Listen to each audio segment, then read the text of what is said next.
What's up? What's up? It's the Art the Most Experience with Deke. I'm Art the Moats, and that's my main man, Deke. What's good, bro? Man, it's a victory Monday, bro. It's a victory Monday. We sitting in first place on top of the division. Man.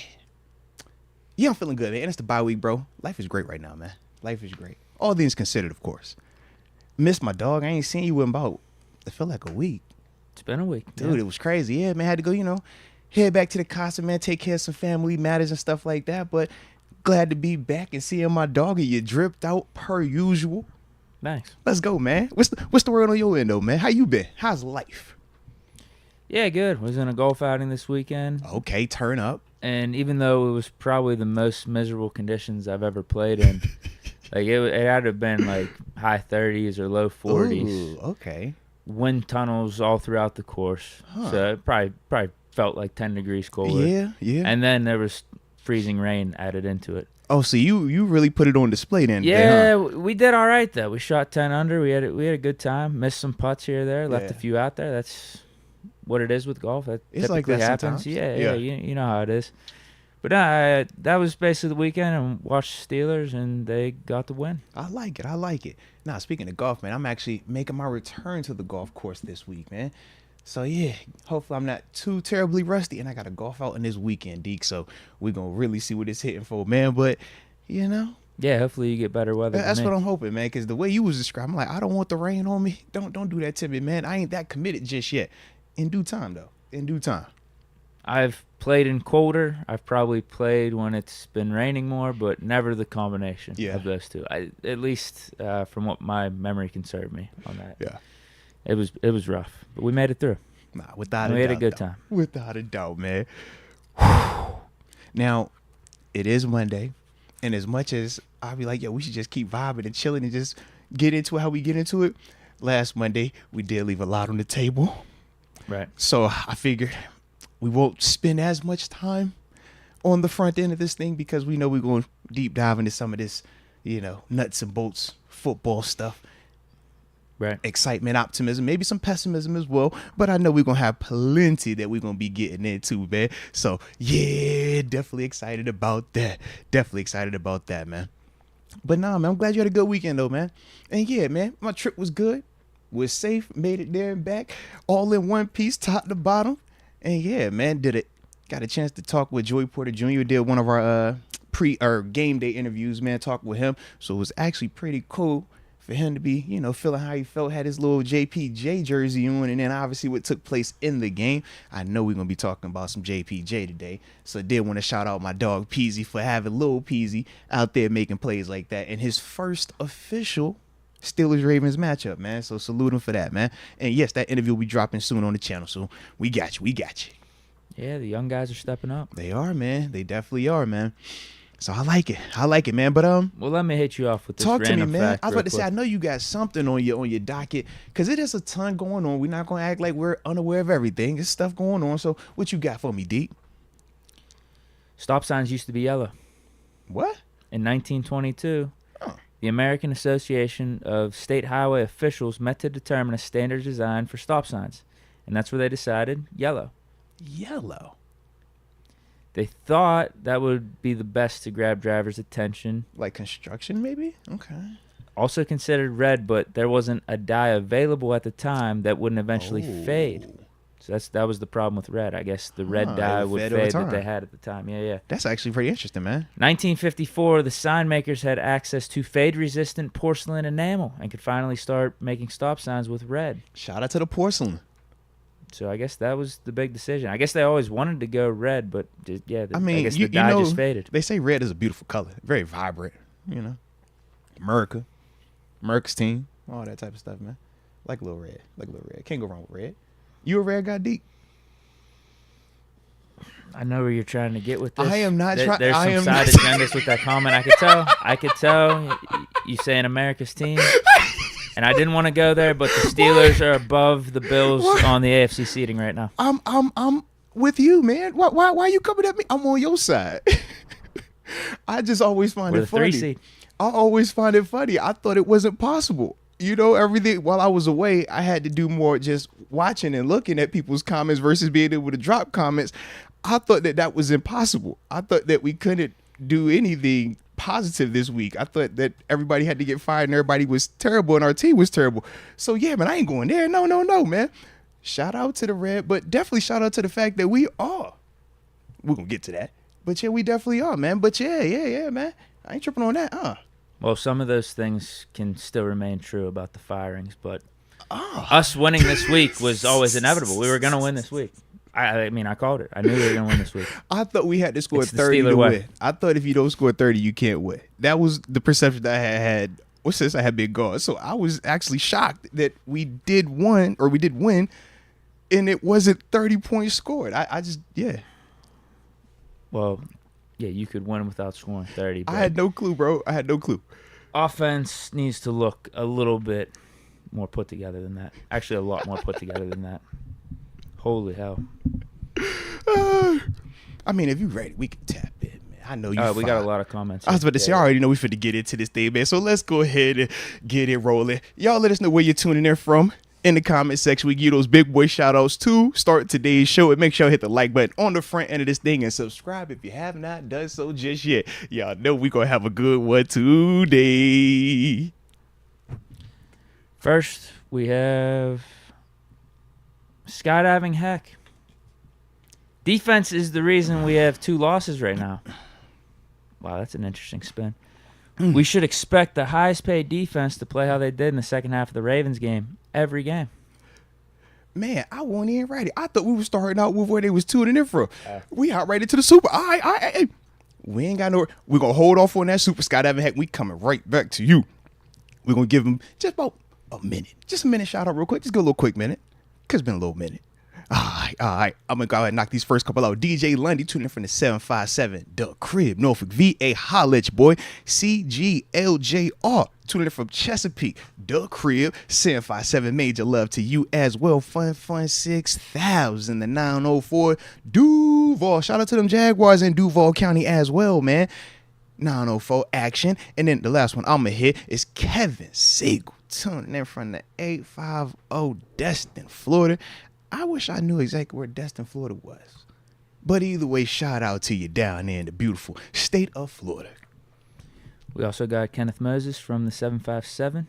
Salute from Virginia Beach. The Crib.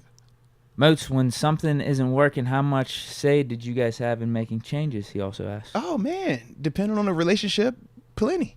But it all depends on the relationship, baby. We also got Sivon Llanos from the 713 Houston, Texas. Shout out to Houston in the building, man. Let's go. We got D.D. Smalls heading to Mexico. I was about to say, he should be traveling. I thought he was going somewhere. Yeah. All right. Let's safe travels. Glad you with us, though. Mm-hmm. Julian Davis tuning in from Austria. Shout out to Austria, man. Let's go. Eddie Sharik, 610, Philadelphia. Shout Steeler out to fan Philly. in Bird territory. Ooh, ain't that the truth? I will say 3 more. Brandon Griffin, Greenville, South Carolina, 864. Shout out to Greenville. Let's get it. Hayden from 757 Portsmouth. Oh, that's the crib. The Casa home, sweet home. And Believe That from 419 Clyde, Ohio. Let's get it. All right. So now let's hop into skydiving heck. Because baby. Yeah. In terms of that comment, how'd you feel about that first, Deke? I mean, let's you get off first, man. Well, okay, we've played 5 games this year. Okay, defense was piss poor in Niners game. In Texans game. But the offense was bad in both those games too. So, yeah, it's tough to put that all on the defense. Yeah, I'm gonna keep the same energy. None of the losses were exclusively on anybody, man. They all had their parts in it, and that was what we've been talking about. And I mean, even at points yesterday, you could also see those same different variables, both positives and negatives, take place in terms of why we did win and ultimately why we were in the situation that we were in for the amount of time that we were in as well, man. But yeah, the defense definitely had a hand in it. But yeah, I can't exclusively say that those 2 losses were on them. Nah. I mean, when we talk San Fran, let's be real. You look at San Fran and what they've done since playing us. Are they not appearing to be an elite team? Are they not appearing to be arguably the best team in the NFC? So we're seeing that, and it's respectable. The Texans, that was the one that still was very surprising to me in terms of the overall outcome. But we're not going to act like they had 30 points in the third quarter. No. It was still a what? It was 13-6 or whatever the heck it was when we had coming out of halftime. We kicked the field goal. It they get came the down to that 4th and 1. Absolutely. And that was where the game shifted. Yeah. But ending of the game, it definitely would have you perceiving it to be very different. But that's why we always talk context.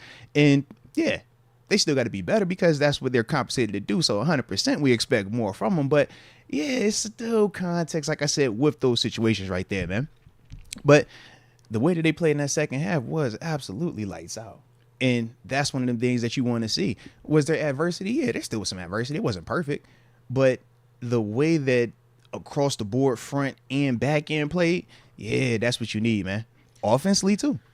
Well, how the defense continued to respond, too, with the offense not giving them too much was impressive. And Gunner literally giving the Ravens the ball in the red zone. Yeah. Like, that's you gotta give a big shout-out to the defense and the mental fortitude there. Yeah, all 3 phases, man. Everybody had a hand in it, whether it was something positive or negative, right? We bring up the Gunner situation. Gunner had a fumble. It was terrible. Gunner also had a big return on a safety after a kick. That was great. Context. We talk defense. Man, you talk first quarter. I saw so many people talking about how horrendous our defense was, our secondary, and all parts about it. But second half, those the same defenders out there making those type of plays, getting the type of pressure that we needed, forcing the turnovers that we needed as well.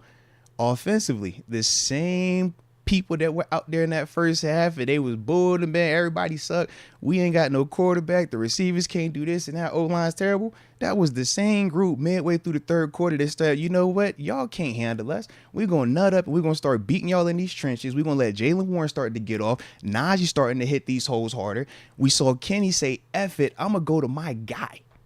When he started, I love that.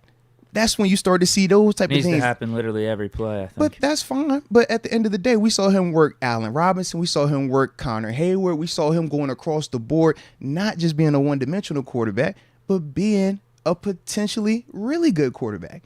We saw those things. Now, was it a smaller sample size? Sure. But at the same time, from a player's perspective, I think he's evolving exactly on schedule.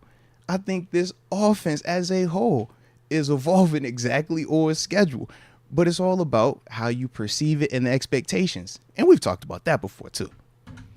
Well, I'm definitely with you on Kenny. Kenny's fine.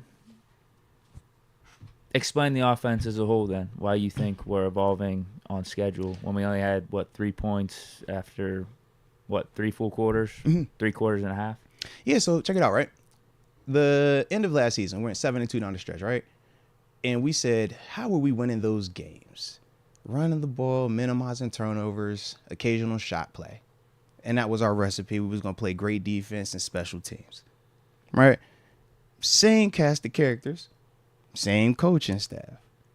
Just a year different, right? What was supposed to be this drastic shift from those 9 games to these first 5 games that was going to say we were going to average 30 outside of 3 preseason games?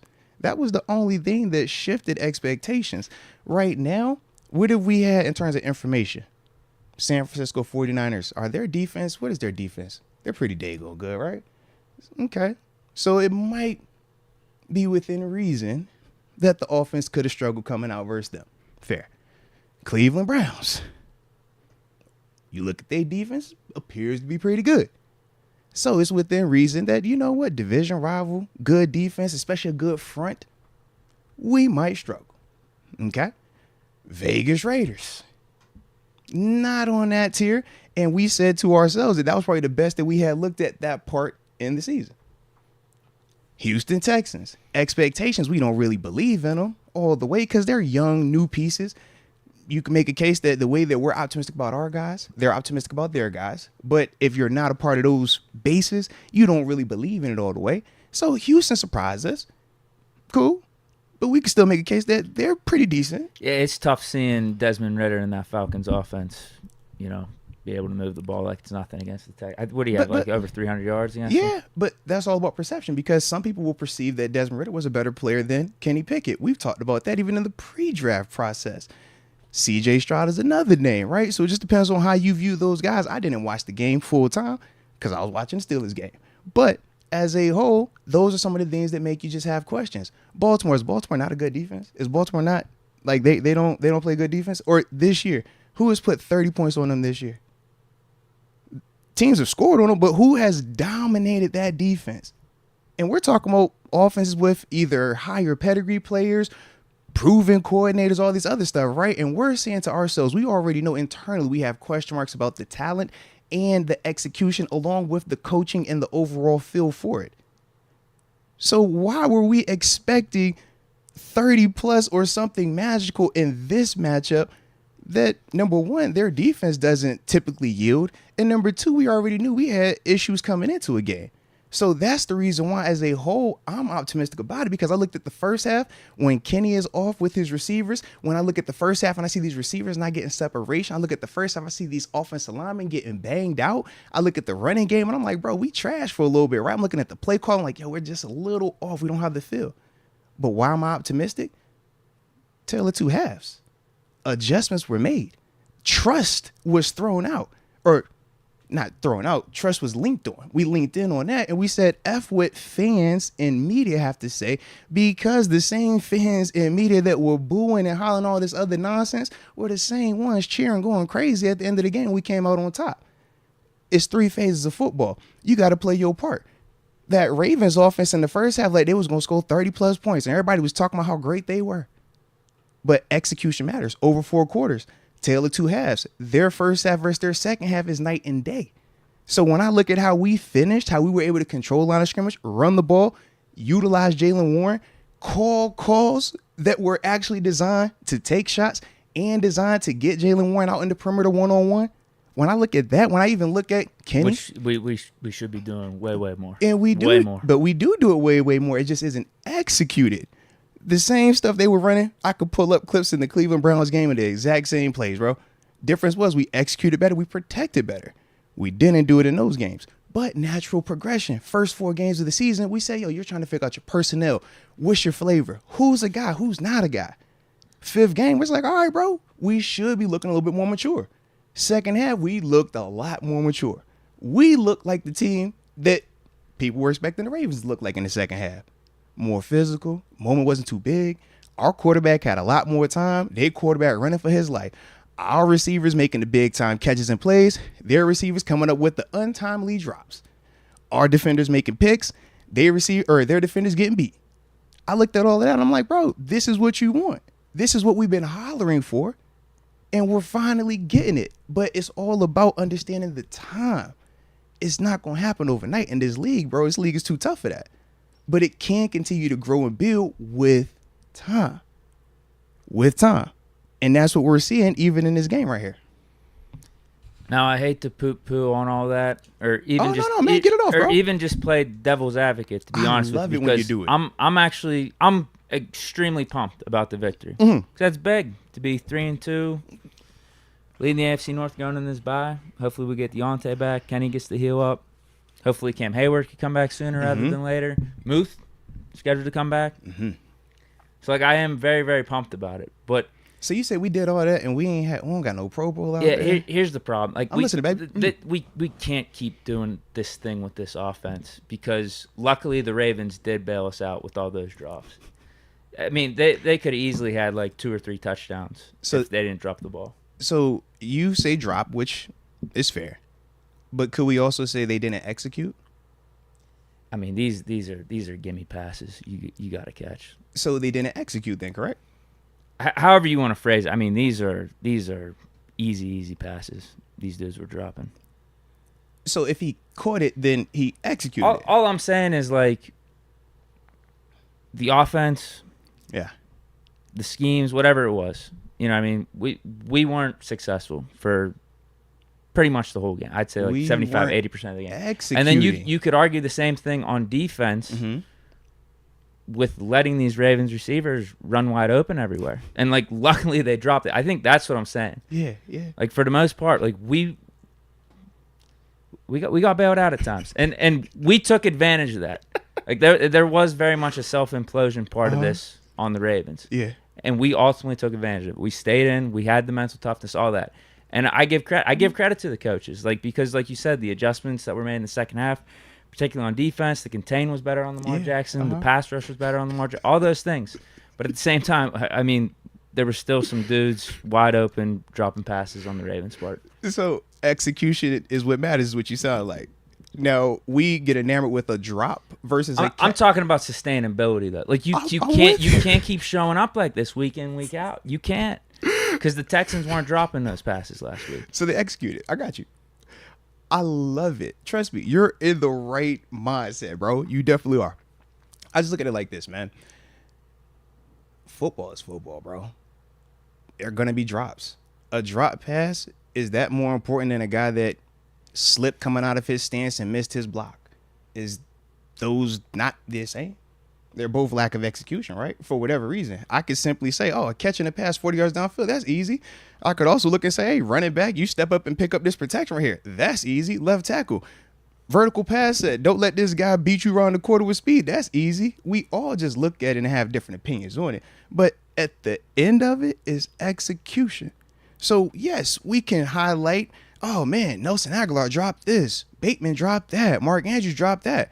Okay, and we could also turn around and say, well, dang, Levi Wallace just was a little bit late with his eyes right here. DeMonte Casey was a little bit too far positioned inside right there. It goes hand in hand.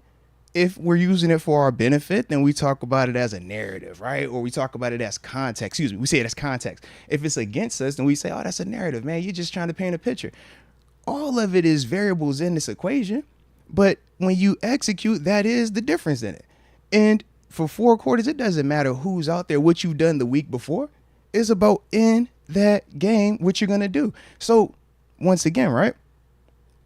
You talk about how we haven't been able to do all this stuff offensively. But over the past 14 games that we've played, we're 10-4 right now, Deke. What am I missing here? Is not the name of the game to win more than you lose? Is that not the name of the game? Are we not executing that? I thought the way that it was communicated was that you could never win in the NFL if you do not score 30 points. So how have we won 10 of our past 14 games and everybody and their mama talks about how we ain't scored 30 points yet, Deke? I'm listening. I'll be honest with you. Help me. I don't want to compare. Our defense this is trash, right? Y'all said our corners, Levi, Pat P. How do we hold teams with Lamar Jackson, MVP, Odell Beckham, Ryan Bateman, Mark Andrews, Pro Bowls, all pros? How do you hold that to just 10 points? It's impossible to win a game in this league and assume that you're going to hold a team under 20, right? I saw all of that. That was the narrative all week. So I'm just trying to figure out, Deke, for it to be as crazy and as, oh my God, it's still terrible. How are we still winning? How? You find ways. But here's the thing. With the whole offense, this isn't just a one-game thing against the Ravens. Like, this has been happening all year with the slow starts and just pretty much being inept. Okay. We've been seeing a lot of the same stuff with the defense throughout this year, too. Mm-hmm. Some of the lapses in the secondary. So that's the thing. Like, this type of stuff is becoming more of a trend. Like, I don't expect Zay Flowers next week or for the Ravens for the rest of the season to be dropping passes like that. But what we can say about this offense and defense is we're not getting off the fast starts. We're barely getting over the 50-yard line. Settling for field goals. And then defense, we're having some lapses in the second. Like that's the trend of the season right now. But here we are still at 3-2, right? So yeah, you mean to tell me, and I'll take it. But these are things that need fixed. So Deke, so you're telling me in the midst of a young team learning all of these things, in the midst of a young coordinator figuring all this stuff, you mean to tell me we're still good enough to be 3-2? That's what you're telling me? Because that's what I'm trying to figure out. Thank God. I'm being serious. Thank God. I'm trying to figure it out. I'm like, is this a bad thing that we're 3-2? Would we be better if we're 0-5 right now? Because that's what I'm confused about. I just feel like you got to look forward too. It's like What's going to change? Like, is this going to get better? What's the hope that any of this is going to get better? So secondary, you can put JPJ in. okay. We got a good pass rush, so you could lean on that. Offense, I don't know, man. So I the don't know. second half, there was nothing positive that took place on the offense. At quarterback, at offensive line, at running back, or wide receiver, even from the coordinator. That's what you're saying, correct? It came down to letting it loose. No.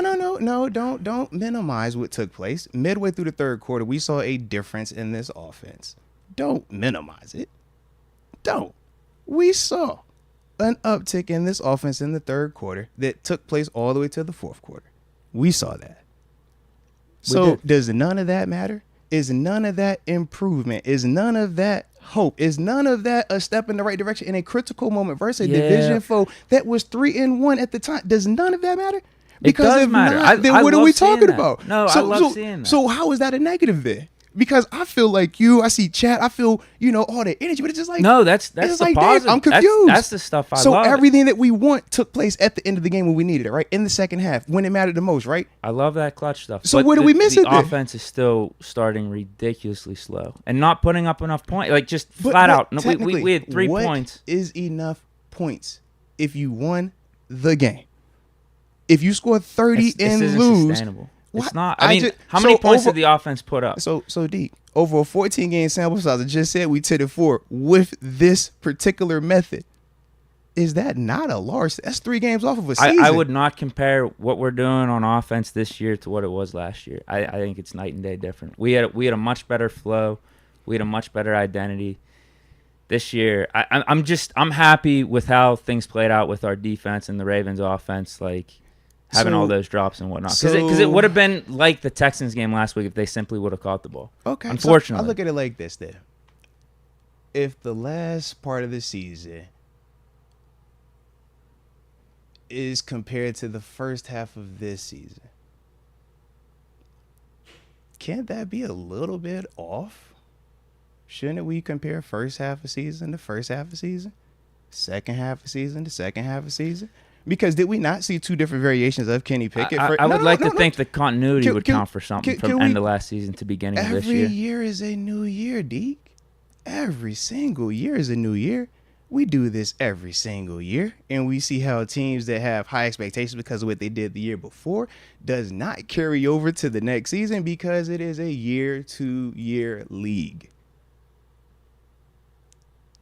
All I'm saying is, man, if you don't have the expectations where they're supposed to be, your feelings are always going to be a little bit off kilter. I'd like to have at least an average offense. Well, this is the other part. I don't think that's a crazy expectation. Well, it's not especially crazy. with the talent that we got. You have to think it's a disconnect, though.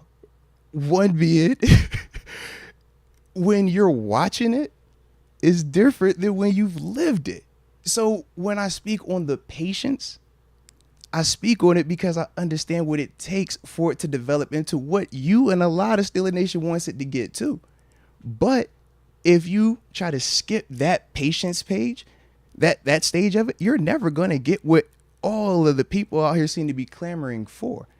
But what I'm also saying is, in the midst of all of this, we're losing sight of what's the most important part about playing the game: winning.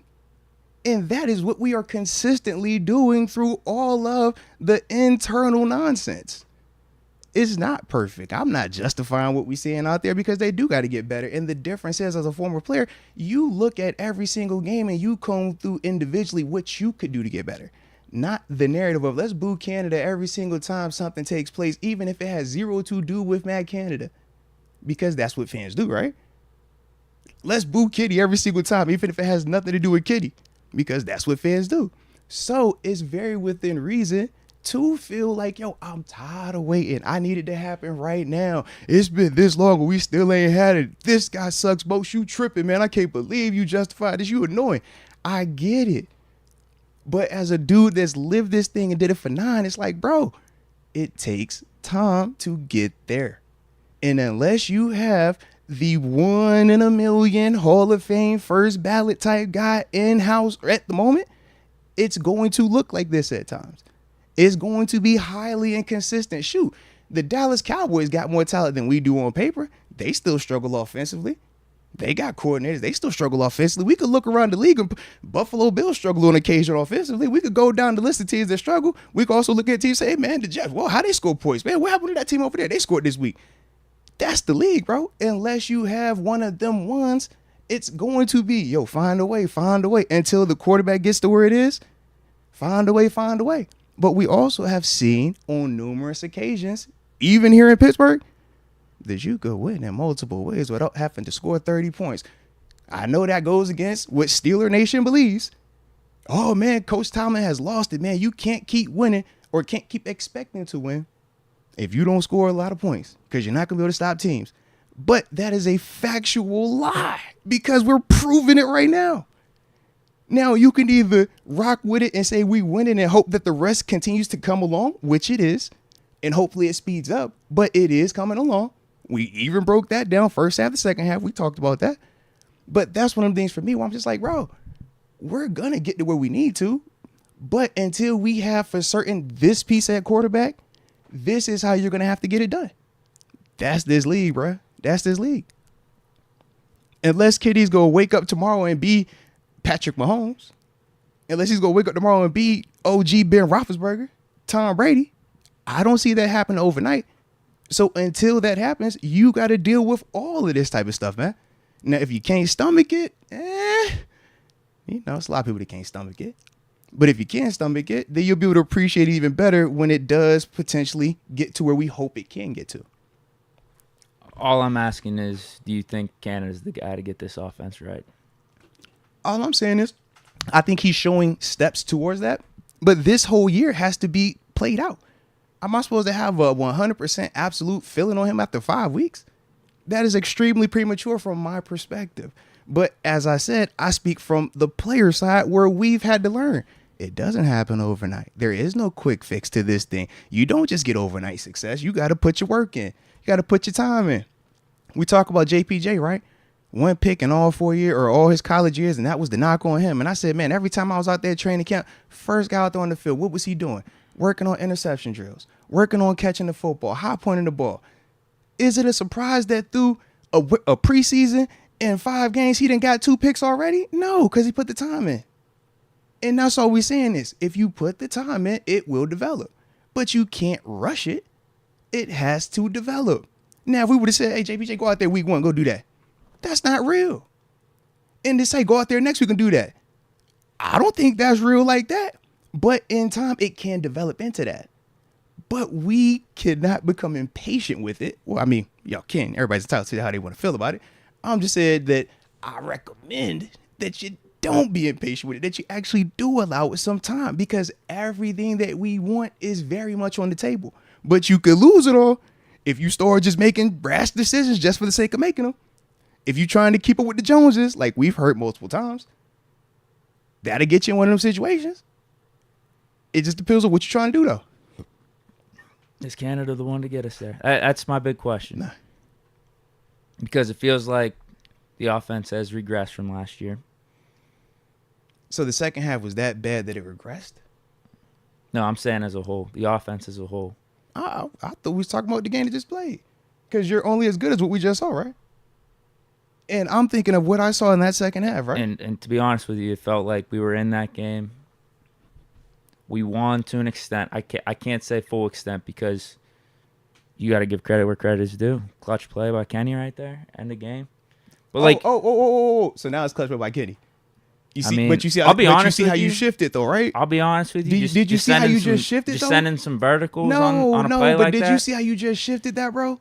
That's I would have liked maybe a crazy. drag route or a slant, but yeah, crazy. that's Kenny and Pickens That making is things work. crazy. So that's all Kitty and Pickens right there. We'll give Canada some That's credit, but like crazy. That, like, to me, that is crazy. So when you say things like that, but then I don't holler think it's about that, I don't think lack it's of that patience, crazy I'm just like, because bro, there was 3 or 4 times in that fourth quarter. It's like, bro, the defense, the special teams keep giving this offense opportunity. We got to close the deal here, and thank God we got a final opportunity to do it.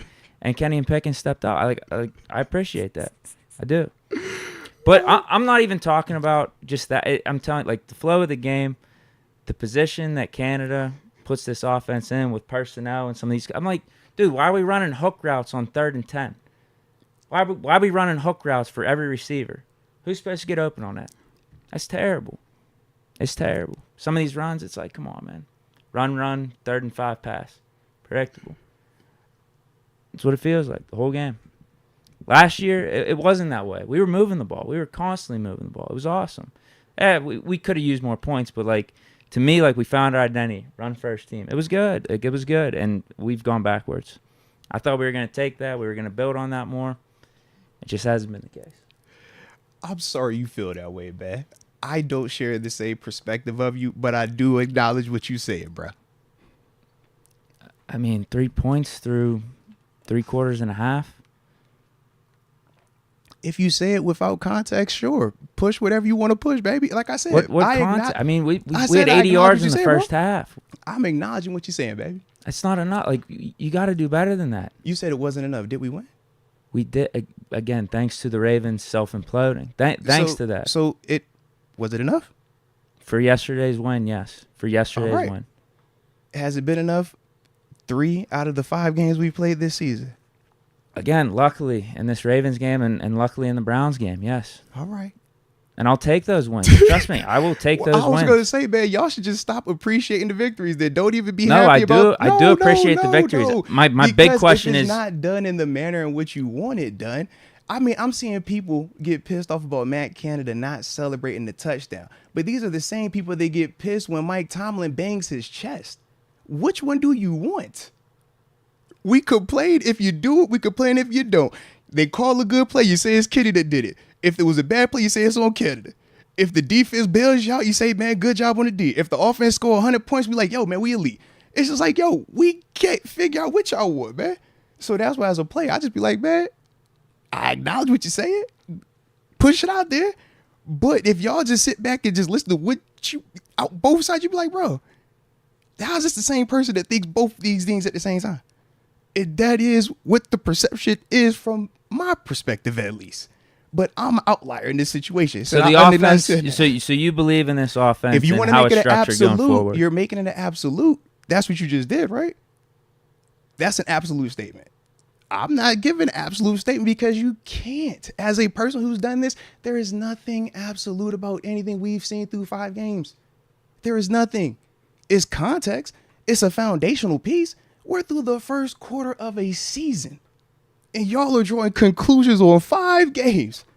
And you expect me as a player who's done this for 9 years and won a lot of games in this league and has had similar adversity to just jump on that bandwagon? I can't do it, baby. I'm sorry. So, yeah, fire Moats, because I can't go that route with you. But I'm saying I do acknowledge what you're saying, and I'm not saying you wrong for feeling how you feel, because you haven't had the experiences that I've had. And a lot of the people in the chat haven't either. So I'm an outlier and I'm fine with that, bro. But I'm just saying I don't personally agree with your perspective 100%. To be honest with you, there's been a lot of other former players though that think Canada sucks, just flat out sucks. And that's their opinion, bro. And that is fine if that is their opinion. What is the difference between a former player saying it and an analyst saying it if neither have watched it and studied it as intently this year, that year? What's the difference? It's a talking head, is it not? It's a person with a platform that just puts out information. Doesn't mean it's accurate. Just because it was your favorite. Antonio Brown say a lot of stuff. Does that mean he's accurate? No, but he's your favorite, so you might believe him a little bit more. That's why I'm saying, bro, they can say what they want. All I speak on is from my perspective. Because I don't know what tape they watch. I know what tape I watch. So I lean on my foundation. My foundation is film. It might not get style points, but it's damn sure accurate. So I'm going to roll on what I roll on, and everybody else can do what they want to do. That's just how I feel about it. But I ain't saying that y'all wrong. Heck, I could be wrong. Maybe my eyes is lying to me. I don't know. But I know how I feel, so that's why I'm rolling with what I roll with.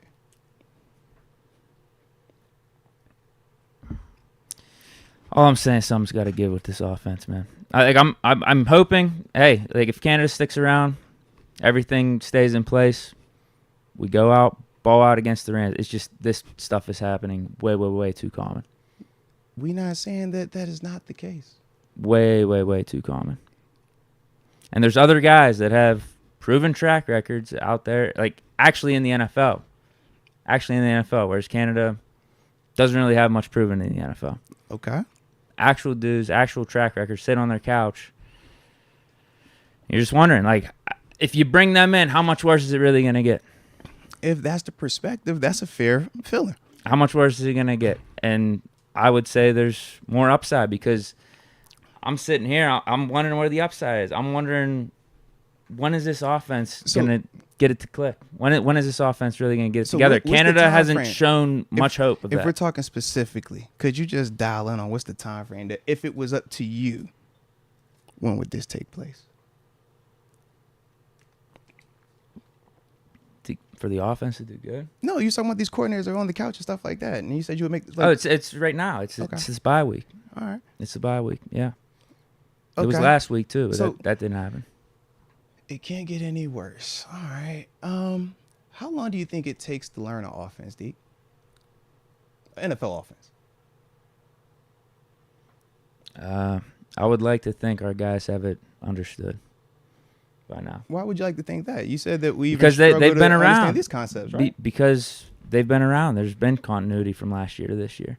No. But with a new coordinator, he's going to bring in his new playbook, right? Because we got to throw away all the Matt Canada's playbook. So I'm talking specifically. No, I'm talking. If a coordinator came in. No. Listen, Deke, don't run from it. We talking specifically about it. I'm hearing. How long do you think it would take to learn a NFL offense? Not sure exactly, but you could keep a good portion of the playbook. We can't keep a good bring in a portion. guy that can call this stuff. How are we going to keep a good portion? Get a better flow. How are we going to keep a good portion? We're bringing. I'm not even totally opposed to different calling in. up Mike Sullivan either. Okay, that's another option. But that's been an issue because y'all said nothing internal. So once again, Deke, how long does it take to learn a new offense? What's the point of OTAs? What's the point of training camp? What do you think they're actually working on in rookie mini camp, veteran mini camp? What do you think the purpose of all of that is? To learn the offense every year. Even if you're returning in the offense. That's all that's for. Months. And I'm supposed to believe that we go make a switch with a coordinator and the offense ain't gonna be worse? That's what I'm supposed to believe? Because it's a hot name? That's what that's the part where I get the disconnect. Because you might have me with this, okay, cool, we can go down this road, okay, cool, let's entertain it, let's do it. But that, I just do not see how that part works. And okay, you might say, Kenny, all right, cool, man, this guy has a great ability to get the quarterbacks, all right, cool. But the receivers going to be on the same page. They're learning it like that too. The running backs, they're going to learn it like that too. The protection, they're going to learn it like that too. Heck, we saw where Kenny had to check the slide protection. That happens. He's going to learn all of that too. And all this going to happen within a bye week? That's the part for me where I just kind of, like I said, I feel like the outlier. And that's why I'm like, I could be completely off my rocker. I'm not saying it would be the most optimal scenario, but the offense isn't the most optimal honestly, right now. Though, you might be right. The masses might be right. The masses might be right. I could just be the outlier, bro. So that's why I'm like, yo, I could just be tripping. Ain't nothing wrong with that either. No, even just calling up Mike. I'm saying get a dude that can call this thing better in terms of the flow of the game and getting our players in the right scenarios. Because I feel like way too many times we're getting set up for failure with some of these play calls. We can agree to disagree. That's fine. Because I do agree with you in certain elements of it. All right, we got Red saying, since I won't make it to the stream, let me save Deke. That call for the touchdown was not an audible. Thank God Trey Essex is correcting everyone on Twitter. No. Trey, you fighting the wrong fight, Trey. I never said it was an audible. No, not you. But the masses. The masses as a whole is what pushes it certain directions. And yeah, I saw Trey. I was like, Trey, you dangerous, bro. You fight the Twitter mob too, baby. Don't fight the masses, man. They don't care about context. That's called an excuse. Don't matter that he checked that. No, that was on Kitty. Kitty made that play. You said it yourself. That was on Kitty and Pickens. It was a good play by them. I don't know if it was the best. I'm just being honest because I saw the call. It was just that they all just ran verts. It's like, okay. Did you get a drag or something? So why do you think he called it, though? I know it was a full blitz. But but why do you think Canada called it, though? Why do you think he called it in that moment? Why do you think he called it in that moment? Can we get a bailout or something? But but why do you think he called it in that moment, man? Not 100% sure. Oh, my gosh. We minimize everything he does well. if he did something bad, you'd be here crucifying him, right? I'm not opposed. I'm not opposed to the call in terms of like one-on-one pickings, no help. I'm just saying, like, can we get a drag route or something just in case? Can we get something? Because Kenny's gonna get blasted if he can't get that ball out. You know what I mean? Well, I guess it was good that you weren't the coordinator then on that one. I would have sent Pickens on a streak. I'm Fair just saying the other two guys I would have maybe had them do something else. No, for sure. Need a bailout in case it ain't getting open like that. But good, baby.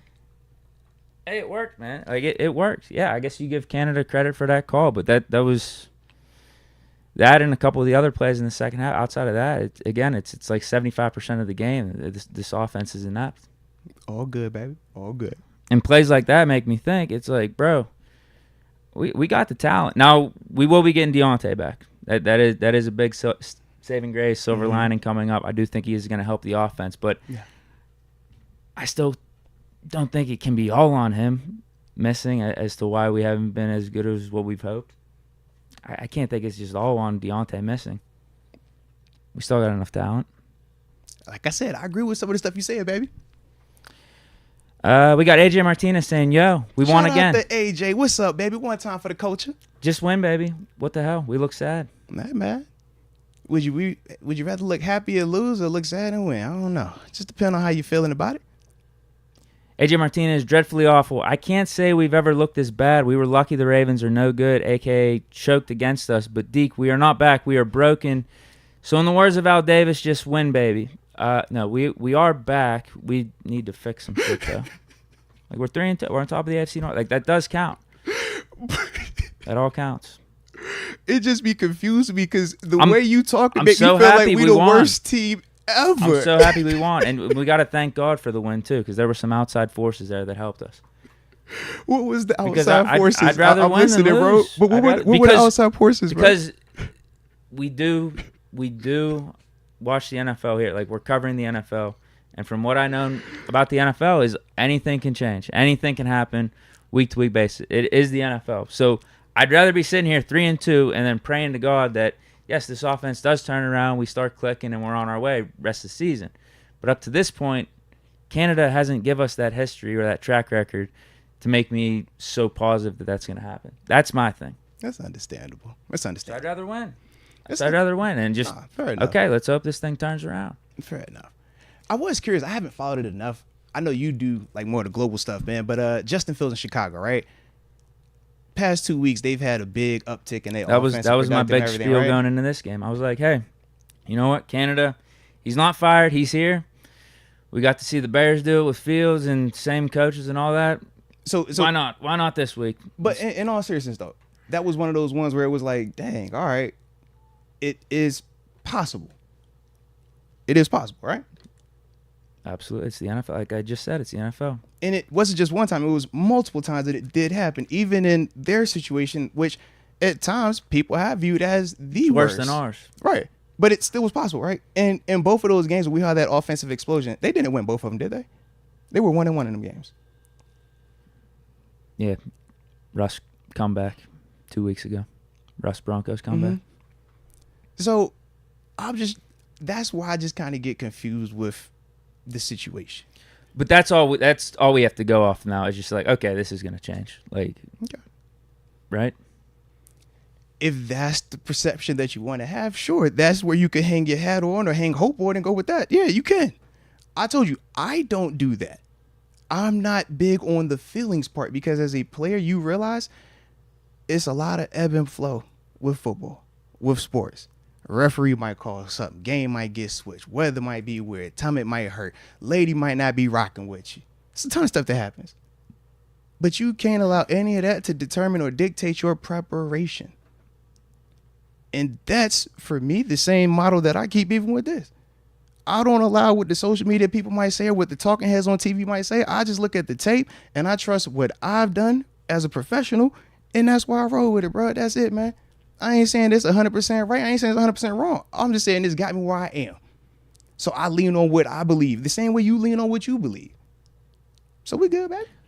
That's all I have right now. Is okay. We keep Canada. I do believe in this personnel, and hey, this will just switch. It'll start clicking. Has it ever failed you being a part of Steeler Nation yet? Well, we had 7. Has it ever failed you being a part of Steeler Nation yet?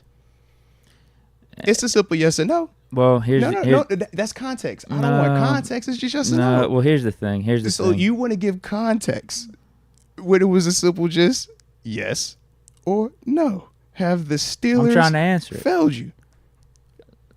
I would like some bigger winning recently. So have we ever over been 5 in or the 6 last? years. So when have we been in the last week of the season and been irrelevant? When That's- have playoffs no, not been that's on the 100% table? No. accurate. I'm with Let's you. talk Yep. about it, right? If 100%. it's so daggone bad, right? If it's so daggone abysmal, if it's trash, if it's this, is that, and all this other jibber jabber, why is it that we have not had a last game in the season where playoffs weren't on the table yet? If it is that bad. Because if that's the case, maybe I'm completely off my rocker. Objectively, no, that isn't bad. So that's then actually, what is the that's name of actually the a game? great thing. Then why do we play football then? Why do you watch the game then? Why are we fans of this thing? Why does NFL rule a ton of our lives? We're the Steelers. I mean, it's like the Yankees. It's like the Lakers for their respective leagues. Like we do hold ourselves to a higher standard. You can make a case that we've been more consistent than both of the franchises you just named. How many times can we talk about the Lakers not being relevant at the end of a season? The Yankees definitely ain't been relevant at the end of a couple of seasons. No, they've gone deeper in playoffs. But they've went deeper. Okay, cool. We got 6 championships. We've all been deep in the playoffs. I'm talking specifically about if we go over the past 17 or how long Coach Tom been here, right? When the last time we've been irrelevant at the end of a season? And over that span, you look at the Yankees and look at the Lakers and tell me you can say the exact same thing. You cannot. So please explain to me how is it? Oh my God, Doom Globe. This like yo. It's the same cast of characters. Canada been here. He been a part of this staff for multiple years. What am I missing? What am I missing? Outside of, if you have a Hall of Fame quarterback, it looks like this. If you don't have a Hall of Fame quarterback, it looks like this. Please explain to me what I'm missing. You're pointing to pretty much everything I do have faith in for this thing to turn around outside of Canada, to be honest with you. All right, well, there we have. The offense is the one thing I'm very much questioning. Fair enough. Because Tomlin being around, we're gonna be in it. That's why I thought we were gonna win this game. And we did. We still. My thing is the offense, though. All right. I'm cool, bro. That's my big question. Like, you think the offense is good enough? Then it just hasn't been. Just think about when you're speaking, right? You say, is the offense good enough? It hasn't been. And yet we just talked about all the winning in every situation that we're in. But you keep bringing up context. Process. So the context within the game is the Ravens drop very elementary passes. Very true. You can make a strong very case elementary for that 100%. passes. Because if they didn't do that, the game ends up being like the Texans last week. Now I do appreciate the fight that we had, both offensively and defensively. Yes. And sticking with it. I appreciate all that. I do agree. And we're not saying that what you're seeing is acceptable. That's not the message. But what I am trying to explain is that we are seeing the progress if you allow yourself to see it. But if you have this preconceived notion that every single thing that takes place, if it's not a scoring play, is going to have a negative response, then we're wasting our time trying to even elaborate on it. And I know you're going to say, bro, I'm open, I'm listening to it. But my message has been the exact same since April, bro. And here we are having the exact same conversation as if something has magically changed. Nothing has changed, bro. But not everybody is ready to receive that just yet. It takes time to win in this league. We were very fortunate that we struck gold on Ben Roethlisberger and he stayed as long as he stayed. That makes offenses click a lot easier. That helps you adjust through changes in personnel and changes in coaching staff. Right now, that is the one thing that we do not have. So our offense is going to consistently look like how it's looking until, one, Kenny Pickett develops into the Ben Roethlisberger, or two, Matt Canada becomes a super genius overnight and can get the absolute most out of this quarterback every single week. As you can see, those are two extreme scenarios, bro. Now, we can act like that context doesn't matter, and you'll continue to feel like you feel and like a lot of the people in the chat feel, and that's fine. But if you could actually just understand that context, which I've been trying to preach for a while, I do feel like it would help you to just appreciate what is taking place out there. Instead of looking to say why this is wrong, you start looking and saying, well, this is a benefit and we can start doing more of this. Instead of saying, whoa, man, we didn't do that. You say, bro, look at what we did do versus the person we did it to. But that's the perspective. It's no different between a pessimistic and an optimistic person, right? The optimistic person is going to be over here, bro, glass half full, man. We're going to make it. We all right. We're going to get up out of this situation. The pessimistic, bro, the sky is falling. It's crazy. Office is terrible. This is it, man. This is just unacceptable. We can't win like this. This is the worst office ever. You see the difference? It's the same thing we watching, though. It's just about the perspective on it, man. I don't think it's pessimistic to look at our offensive rankings and question things. I never said it was, man. I'm just talking overall about where we are. The state of the Steelers. That's it, man. It could get better. It should get better. Deontay coming back. Use Jalen Warren more. So, there's some fixes. So you mean to tell me we've been out here without our Pro Bowl wide receiver, huh? The guy that, if you remember, I hate to do this because I don't like to do it, but I'm going to do it right here. When we talk about the whole, hey, this is a player that as fans, perception was one thing. As a former player, I came in here numerous times talking about Deontay Johnson's impact. Numerous times. We seen how it looked. We seen how I was even perceived behind it. But then you see when he's not out there what this offense looks like. And this is the part where it's like now everybody's clamoring for Deontay to come back. I'm like, bro, where was this when he was here? And y'all was ignoring this and y'all want to talk, well, it's Dropson. DG Dropson. All the drops. He can't catch it. He can't catch a goal. Just catch a pass. Right? All this other stuff. Man, caught damn near 100 balls, dropped 7, but he can't catch it. Just Dropson. But now all of a sudden, when you see what he brings to the table on a snap and snap out basis, now all of a sudden Deontay is valuable. Fans, media, this is what we talk about in the sense of just back off of the pitchforks and, yo, it's got to be somebody's wrong. It's got to be somebody's fault. It's got to be circle this guy up. Because as you can see, it's not always that. As we can see, perception is not always reality. And I feel like at times that's what we deal with, man. At least from my perspective. But then again, I could be wrong.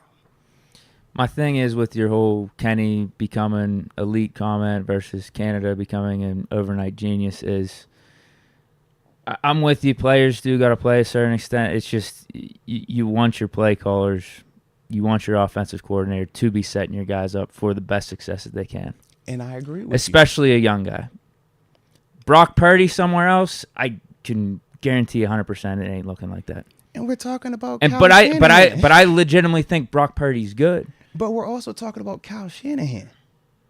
Right. We're going to name the elite of the elites. And those are the people we're drawing conclusions or drawing comparisons to. Like, do we lose sight of that?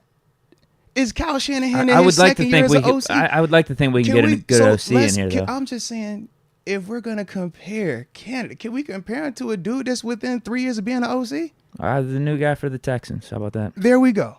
So he has a 5-game sample size right now, right? Or has he had longer sample size? Because Canada's within his first 3 years. If we're going to do the comparisons, we're going to really be real about it. Let's be real. But otherwise, it's just like, bro, Kyle Shanahan is Kyle Shanahan for a reason. Andy Reid is Andy Reid for a reason. Am I surprised when they get the most out of their players? No. Because that's what they do. The same way I don't get surprised when I see Coach Tomlin do it on defense. Because that's what they do.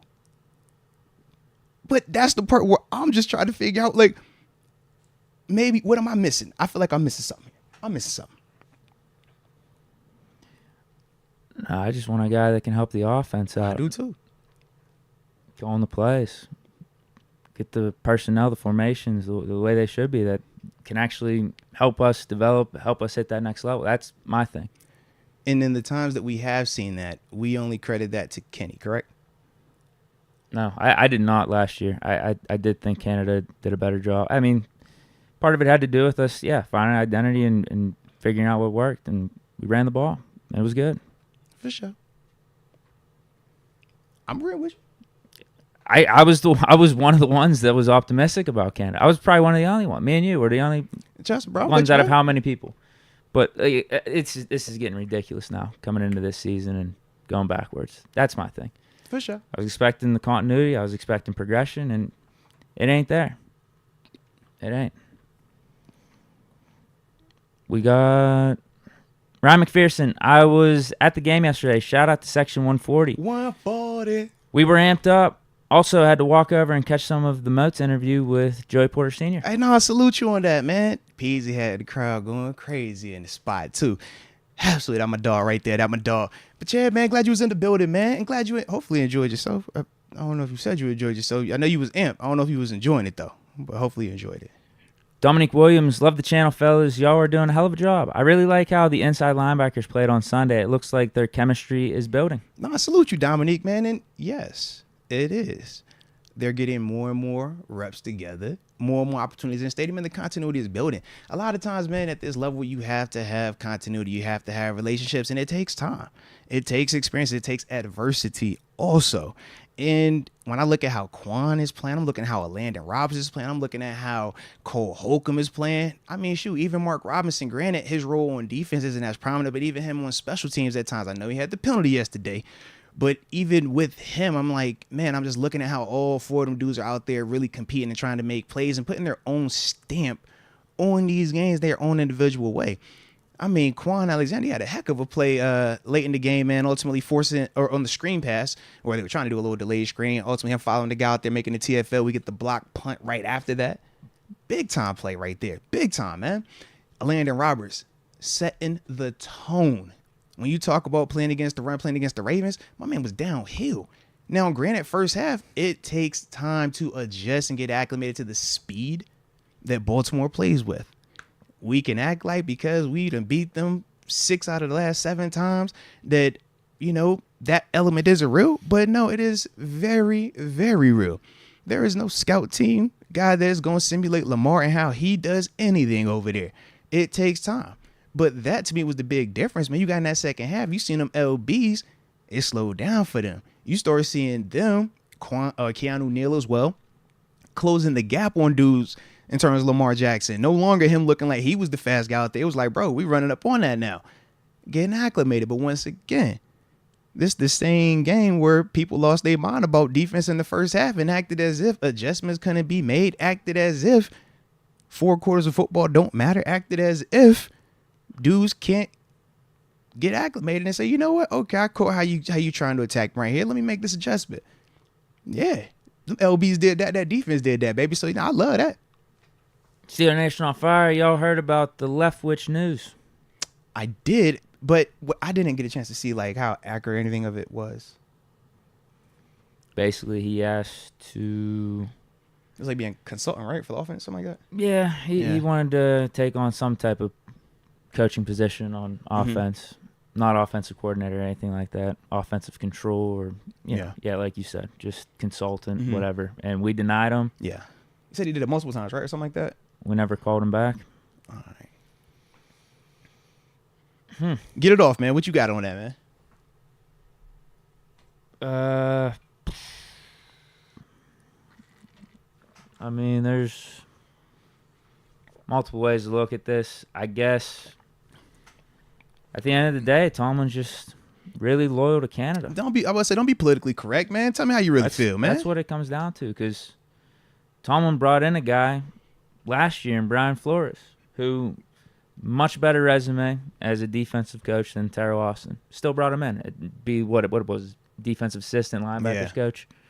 You got a guy in Byron Leftwich. Yeah, you got a guy in Byron Leftwich who he didn't win the Super Bowl as a coordinator, right? But he was their passing game coordinator. Technically, he was heavily a part of it. He's been in the league as a coach. I mean, he's been in the league as a quarterback and he's has had success. A part of the Super Bowl that they had. He's a part of it, just had success in the league, both as a player and both as a coach, working up the ranks and whatnot. So it's like if this dude's asking, not even to be anything special on your team. Yeah. I don't see why it wouldn't have hurt. I was but about to say, man, talk your talk. Outside of Leftwich, because he has the bigger name coming in, and would that ruffle feathers? Would that make Canada uncomfortable? I don't know. I would just like to think we get the best guys in house, not only players, but as a coaching staff. And I think Leftwich definitely wouldn't have hurt. So it's questionable why we wouldn't bring him in. Hey, bro, you 100% valid. So check it out, right? Everything you said, yes. But unfortunately, a lot of people are missing one key element. When was Brian Flores hired? Like the time of year. We'll just keep it simple. In season or out of season? In season or off season? Off season. And right now we're talking about Byron Leftwich. Is this in season or is this off season? I don't know when he contacted them. Fair enough. Do you? That's the thing, because you said we're unclear on the reports. When did you see the report? Today. So you didn't see it any weeks before that then, right? So we can only go off of the information that we have, correct? So if you didn't see it the weeks before then, are we supposed to just act as if we just believe that part? I just don't know how we... You tell me how you want to proceed the report. From what I saw, it was Leftwich reached out. Right. So that could literally be any time. Okay. I would assume it would be in the off season, though. Why would you assume that? Offseason, we had high optimism, high hopes. Everything was looking great, remember? Dude's looking for a job. That's probably the best time to find a job. Yeah, but at the same time, there was nothing negative about where we were this offseason. So if it was in the offseason and he rejected it, I could still understand that because he's saying, I believe in what I have in my coordinator and my young QB. We said this is their first full offseason where Kenny was going to actually be the QB1, right? He wasn't that last year.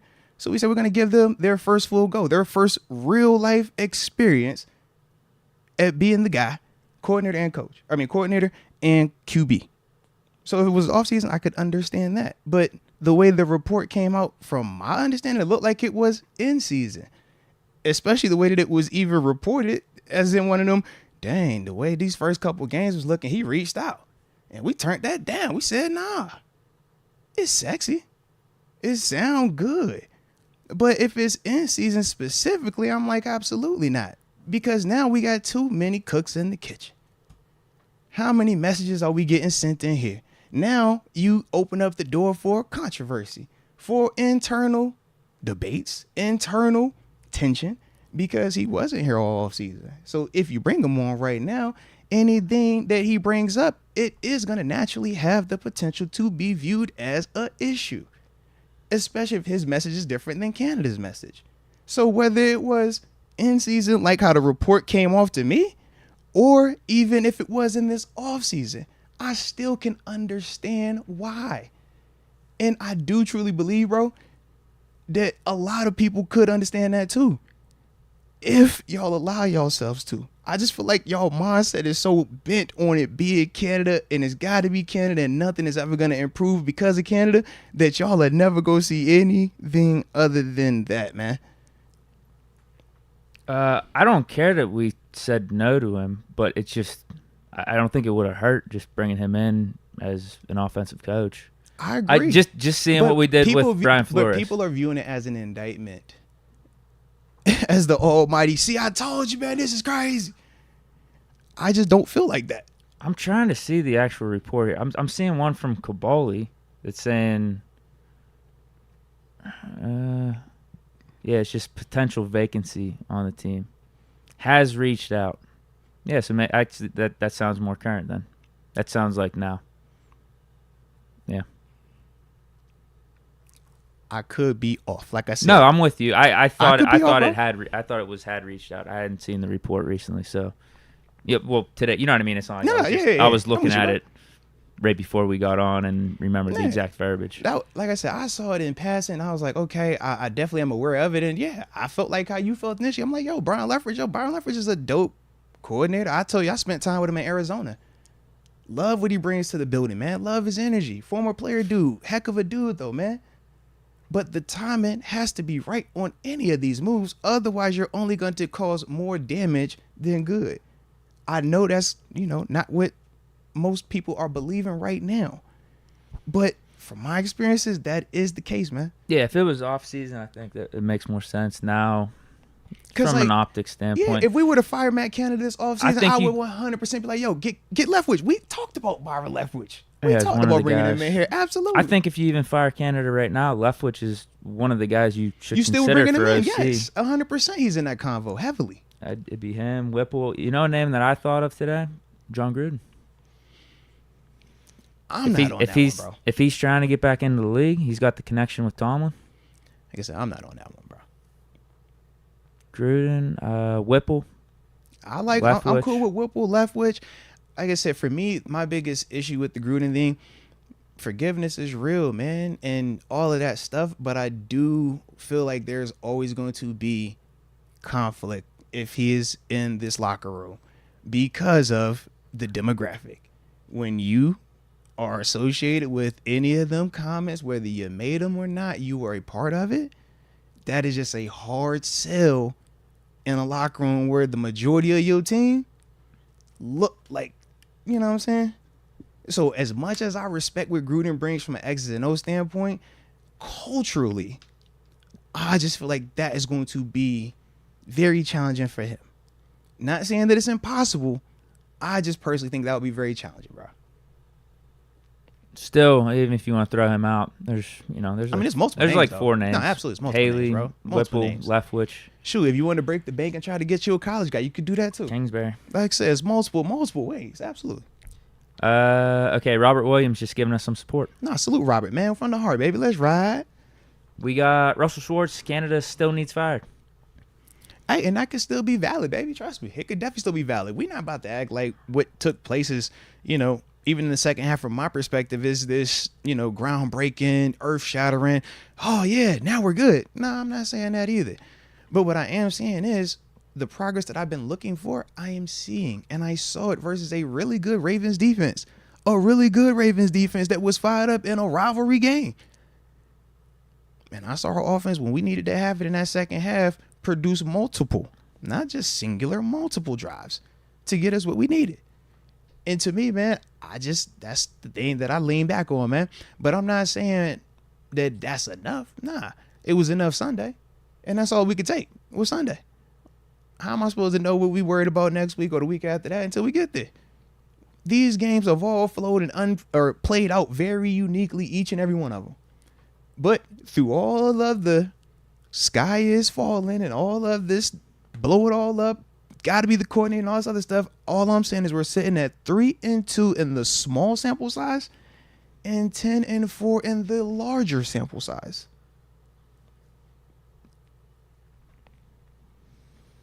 Offense just needs to be better. That's what it comes down to me. You right, baby. We got Gorilla Mode. Since the defense has Renegade, I think the offense should get a song too. Ooh. I recommend A Change Is Gonna Come by Sam Cooke to give our players hope. Let's go, baby. I like that. Oh, what song would you recommend? For offense? Yeah, Renegade is fire. Shout out to Styx. Are you sticking with the classic rock? Or are you going, hip hop? You going modern? What's your mindset, man? To get the people going. I'd have to think on that. You got any ideas? I'm leaning something Stones. Either some Stones, some Leonard Skinner. Can't go wrong with Leonard Skinner. Come on, man. Is there any song titles that have Fire Canada? What about Sympathy for the Devil? Give us a little Sympathy for the Devil. How about that? That's a good one. Just a good little bit. Try to think what else we got. We got a Highway to Hell. That's AC. All right, give it a little Highway to Hell. Because, if he's driving this, maybe, where we go? I don't know. It's a Highway to Hell, though. That could go. No. I don't want that. Listen, the chants or the music or the chants, whatever it is, it's happening already with the crowd. Fire Canada. Someone should just record that and make that a little hit. And I also like how we think that negative reinforcements is going to, yield positive results. That's the other part that'd be crazy to me too, man. People are fed up. Hey, that's cool. Like I said, it was just to me. I was surprised by it. That's all. We got Cal Monier. I didn't realize Pickens' dad played receiver in the NFL. Shout out to Pickens' dad. I did actually meet Pickens' dad. No, I ain't saying that. But I actually met Pickens' dad Saturday when I was flying back. Yeah, we was actually on the same flight. Me, him, and C. Batch, man. He actually is a fan of the podcast. Says he listens and watches all of our shows. George Pickens' dad. Yes. Big Pickens. Shout out to you, Big Pickens, man. Major love and respect, Pickens, man. Best receiver in the league. Bro, you see what he's on? And trust me, man, he's a man of context also, man. And that's why I really respected his opinion on, his commentary about the offense, stuff like that, man. But, nah, man, shout out to Pickens, man. GP stepped up in a big-time way. We seeing what he's capable of. We know what He he's got capable better in the run of. blocking, too. He definitely did, but I love his passion, man. You see the passion continuing to show out there. Run game and in the receiving game, man. And he one of them dudes that, as I said with Kenny earlier, that's the type of moments where it's like, yo, F it, this is my guy. Gotta have it situations. Man, that is the guy. That's the guy, man. You know, I don't like making these comparisons, but yeah, I mean, Kenny was You seen it, bro. Big Ben-esque yesterday. You seen it when Big it was Ben-esque. time. When it was time a Big for them Ben to to get it, AB bro. type of play. When it was nice. time to get, he said, "I'm going to my guy." In both scenarios, when I needed the third down pickup, left side of the screen, he said, "Okay, GP, you know I'm going back shoulder, run our bread and butter. Let's do it. Might as well call it bread and butter. I'm gonna give you the back shoulder on the left side. I'm gonna go over top on the right side. It ain't nothing crazy, but you know what I'm coming to. I'm coming to you. Give me some protection, guys." I love that. That's no different than what Kirk Cousins and Justin Jefferson does. That's no different than what Ryan Tannehill and A.J. Brown used to do. That's no different than what Patrick Mahomes and Travis Kelce does. Josh Allen and Stephon Diggs, when you say, I got my guy, you say, if I'm going down with my guy. That's the thing that I'm starting to enjoy. I want to see more of it. Agreed. Because that will make this offense a lot more explosive. That will make this offense a lot more productive. Moving the ball and scoring points. But you have to give it time. Back too, so. Yeah. But you have to give it time. Them dudes have to naturally mature and naturally build their relationship in stadium, regardless of what social media might want to say it already is. It doesn't happen overnight. It has to take time. Pickens is learning more and more about separation in this league, more and more about how to be physical in this league, but not get penalties in this league, right? Kenny, he's learning when he can be risky with it, when he can actually take chances and cut it loose, and when he needs to be a little bit smarter with it. But this is all taking time. Yeah, I thought Kenny played good yesterday. He didn't put any balls in harm's way. Come on, man. It's just, again, but I wish you lose sight of that, right? I wish we would have got some more help. But you can't even acknowledge just the initial and leave it at that. Every positive, you're so quick to go to a negative as if you're going to get in trouble for saying anything positive. Well, it's just, we only had 3 points through 3.5 quarters. Like it's so just the not good enough from an scoring, offense. the scoring, yes. But you act as if there was zero positive and you keep naming positives. Keep doing it. That's the funny part. It just feels like we're going up Mount Everest as an offense. Like we're going uphill. Whereas the Ravens, for a decent portion of the game, they were just going downhill on us. They scored 10 points, Deke. They scored 10 points. Again, what are we talking about, Deke? They scored 10 points. Let's really get to it. They scored 10 points, Deke. 10. Deke, they scored 10. Deke, they scored 10 points. Thanks to 10 points is 10 points, is it not? It's 10 points, 10 points. Deke. They scored 10 points, bro. And shout out to the adjustments we made. They scored 10 points, Deke. They scored 10 points with a $100 million quarterback, all-pro tight end. I don't know how you classify OBJ. He's washed. Okay. He's washed. Okay. But Zay Flowers is good. I know how you felt. He's absolutely washed.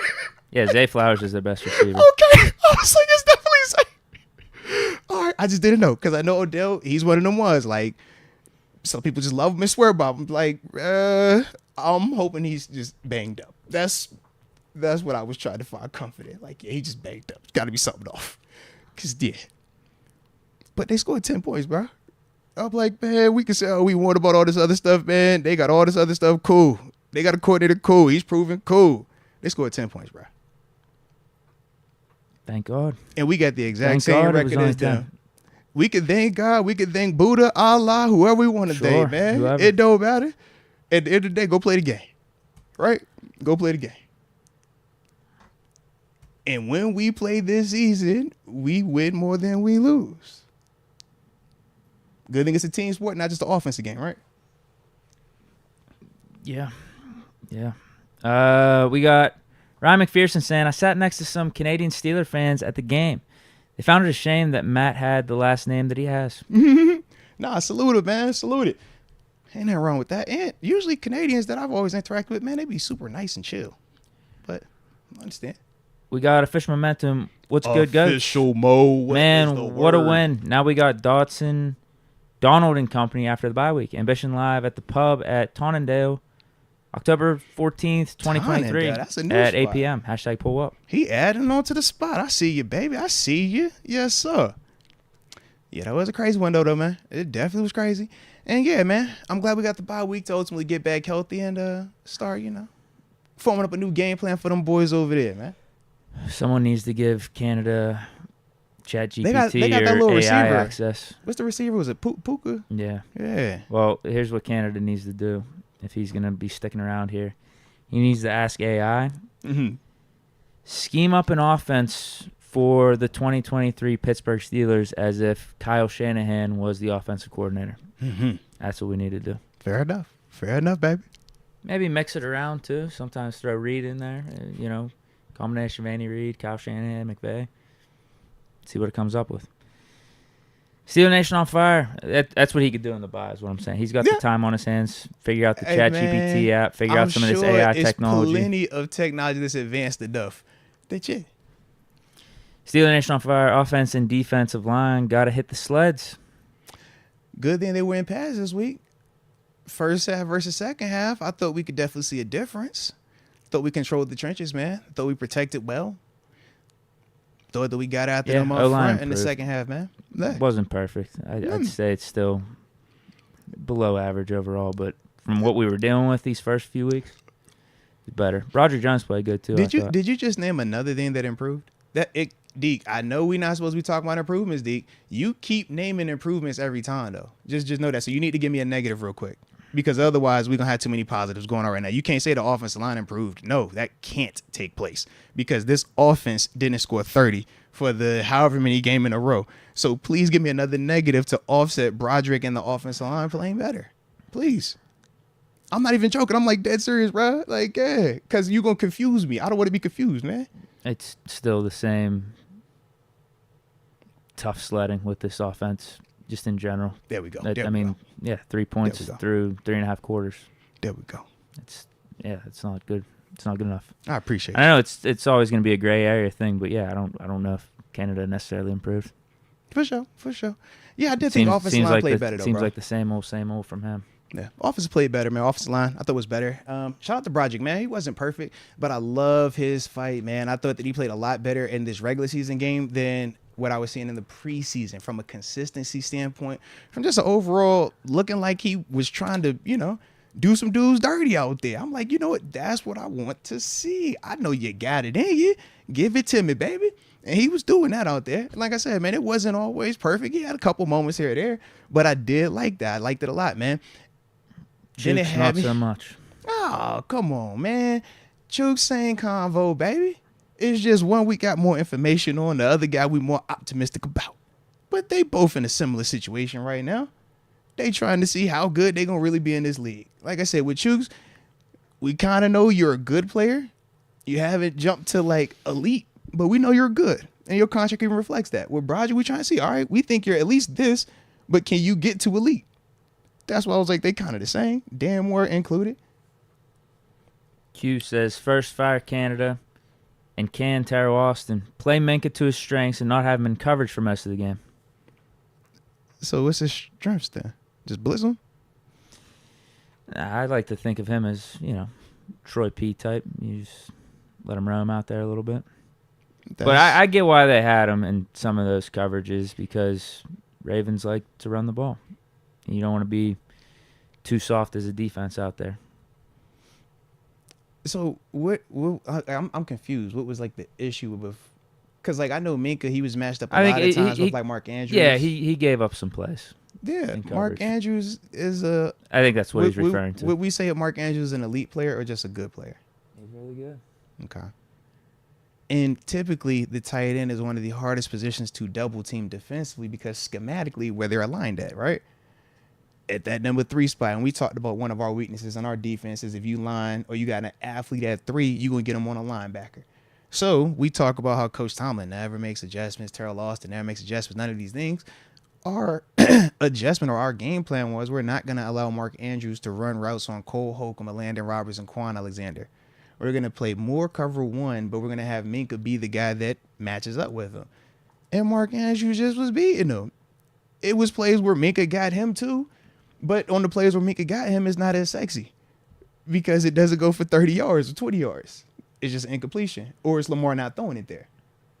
But I thought Minkah did what he was supposed to do. That's a heck of a player he's playing against, man. And without having to bastardize your defense and compromise it, that's what we said we're willing to give up. I don't see that as some like ultra negative. And to me, I look at that as, yo, that's good coaching. That's you saying, I'm going to put my best player on one of their best receivers, and this is how we want to attack it. Now, am I going to give up some stuff on the back end because now it's DeMonte Casey in the middle of the field? Sure. Is it going to be some times where you might even run around that dude? Sure. We talked about Edmonds right in the tackling, the give and take of it, right? We see it at times, multiple times this season. That's just the pros and cons to the name of the game. You're not going to get the perfect situation every single time, but that was what we tried to do. And the other offset was we're going to start rotating Joey Porter Jr. instead of it just being dime like it was early. And then instead of it just being nickel like it was early, second half, he played more in base. That was another adjustment they made. And then they started to rotate Pat and Levi opposite of JPJ. Or they would rotate Pat inside to the slot, take out Shannon Sullivan, who at times was struggling. Good thing Nelson Aguilar can't catch consistently because it would be a very different perception of him as well, wouldn't it? But those are the things where I'm like, yeah, man, all things considered, I thought the defensive plan was what it was supposed to be. We can't play a ton of, certain things because we know what Lamar can do running wise. Yeah. So we got to pick and choose how we want to attack this. When do we want to get aggressive? But we held them to 10 points. That's why I was confused, man. Like, I get the opening drive, man. They moved the ball. Whew, they did. But good thing it's a 4-quarter game, right? We got Fish Momentum saying, can we just let Kenny cook? Hashtag fire Canada dry. What's any Twitch? ? Also, hashtag Mr. Jack Myers Jr. Hashtag 6 months. Ambition Steelers Tailgate, November 12th, 2023. Stage AE, come through, 10 a.m. Hey, salute it, baby. What is Annie's Twitch? I think he's asking me if I'm going to do Twitch. Probably not tonight. Man, maybe this tonight, week. Man? Maybe this week with the bye. I might have some time. Mm-hmm. And I agree with him. I think it's just time to let Kenny cook. Was that what the second half was then, correct? Or does that not count? No, Warren was hot. Yeah, keep giving him the ball. But it was working. I'm saying, though, even with Warren being hot, some of the plays were still just nice. Throw a nice little hands, catch it. It's not low. It's not sexy, but it matters, right? If Jalen is having to turn his body around or reach all the way down, he can't keep his momentum, can't keep his foot, and can't turn around and get his shoulder square. That matters. Those are the details. I don't, just praise Kenny for the good stuff, the sexy touchdown passes. Like, no, praise the little stuff too, because we saw week 1 him miss how many crossing routes. We saw week 2 him be late on how many little throws. But once again, if we want to acknowledge the progress and the improvements, give Kenny easier throws. We had Jalen Ward get more easy throw. We saw Connor Hayward. I've been calling for that for weeks, though. So we saw it. Is that not the same things that you just said you've been calling for weeks? That's not it? And we had it executed along with the call? We can't be getting that end of third quarter, fourth quarter, though. Can we do this the whole game? Like, what are we doing? What are we doing? Let Kenny cook.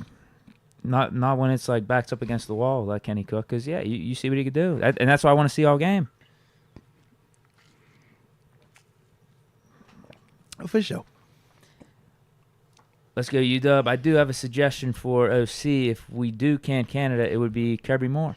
He's currently the OC in Mizzou and former OC of Fresno State. He's a McVay-Shanahan type. All right. I know that's what's in vogue right now, so ain't nothing wrong with that, baby. Ain't nothing wrong with that.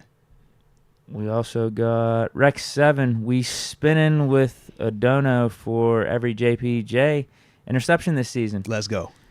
Sorry ass Ratbirds. Bet somebody at my job was getting the dub. He ain't come in today. You know he ain't come in today, man. You know how it go. They always talk spicy, and then when the good, you know what I'm saying, the victory come out on our side, they don't want to show it. They be quiet, hiding their mouth, hiding their hands. You know how that is. Let's go, UW. We won because Baltimore's receivers dropped multiple touchdowns. All right. So we won.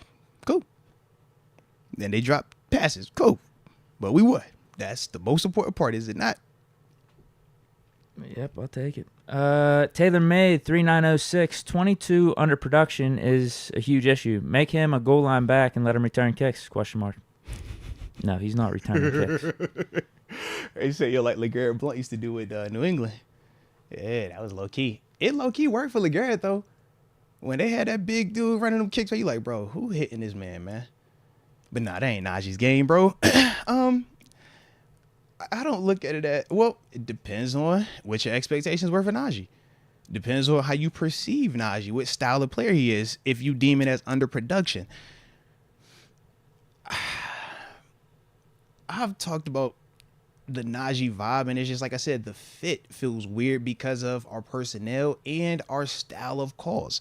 So I don't look at it as this huge issue. I just look at it as, man, this is running backs in the NFL.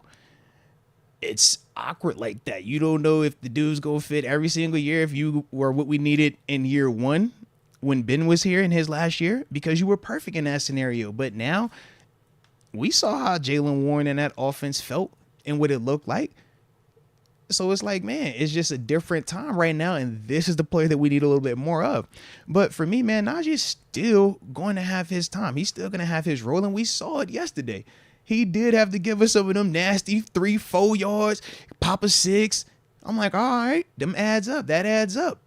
And when you compliment that with Jaylen, man, it was beautiful for what we needed yesterday. But yeah, like I said, it's not, I don't view it as this huge issue, but my perception of Najee is very different than I'm sure a lot of people, even though he's a first rounder.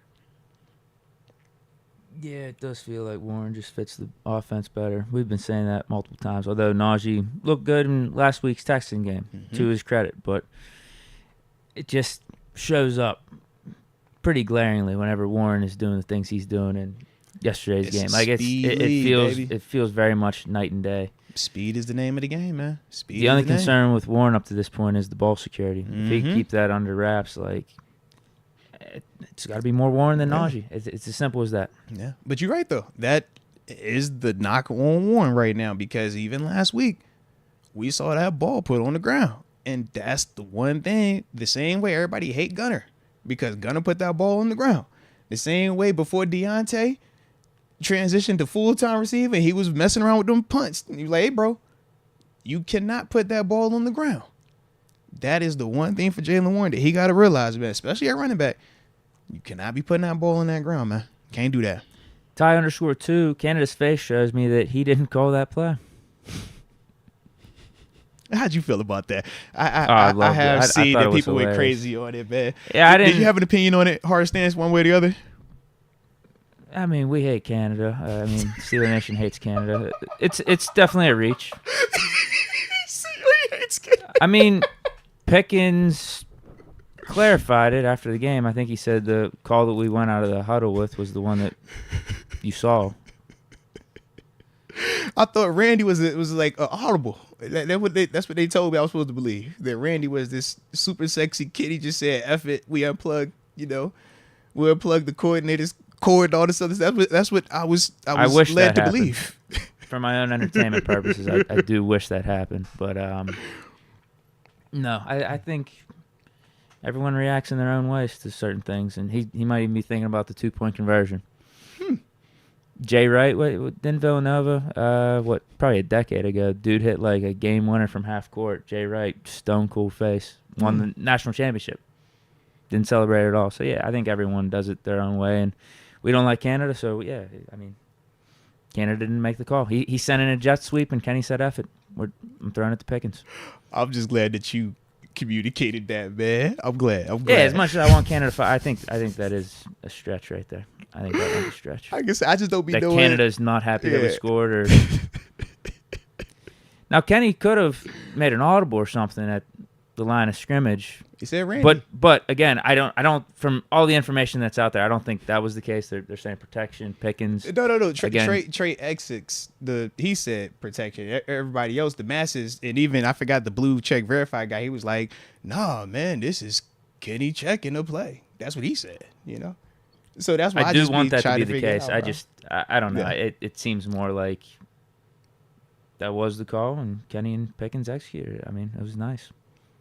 And for the lack of celebration, again, I think people could celebrate or do things in their own ways, particularly in that type of environment, that high stress of a job. He might have been thinking about it too. we're professionals, right? And for Matt Canada, he's a professional.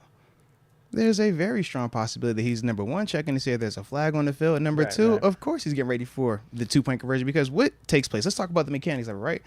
What's the play clock? 40 seconds in that ballpark? 40 seconds, right? Yeah. Okay.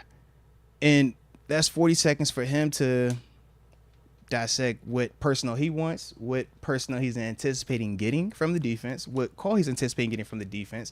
He also has to identify, okay, do I want the ball in the middle, or am I leaning into a hash one way or the other? Do I want to sprint right, sprint left? I also got to get this communicated to Kenny. Kenny has to communicate this to the huddle. The huddle has to then go out there, break it. And then Kenny has to have time to process this information all within that same 40 seconds, correct?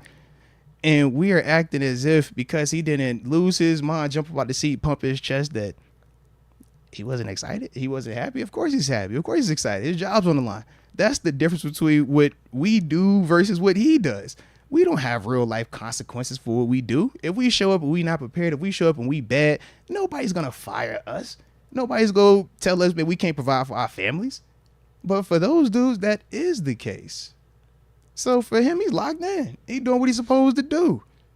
And he dialed up a dope 2-point call. Your boy missed it. Allen Robinson right there in the flat front side. Your boy missed it. I'll be honest, too. He dropped the touchdown earlier. I think the drive earlier on fourth down. Like I said, your boy missed it, right? So either way, Matt Canada did what he was supposed to do. The execution just wasn't there once again. But we pointed to him calling the call. That was the shot play. That was the touchdown. Him being locked in and then giving you another very easy play to get your 2-point conversion, back-to-back plays. But that doesn't fit the narrative surrounding Canada, and I get it. But can we at least acknowledge where we supposed to acknowledge it? That's all I be talking about. I'm not gonna lie though, on that play call, why couldn't we get a slant or something too? Slant or a little zig or a drag. Bro, Allen Robinson is wide open. So no, I'm talking about the Pickens one. Like obviously you have Pickens on the deep ball, but if that's not there, you need something quick. Am I wrong? We criticize it, a game-winning touchdown. It worked. I know. It worked.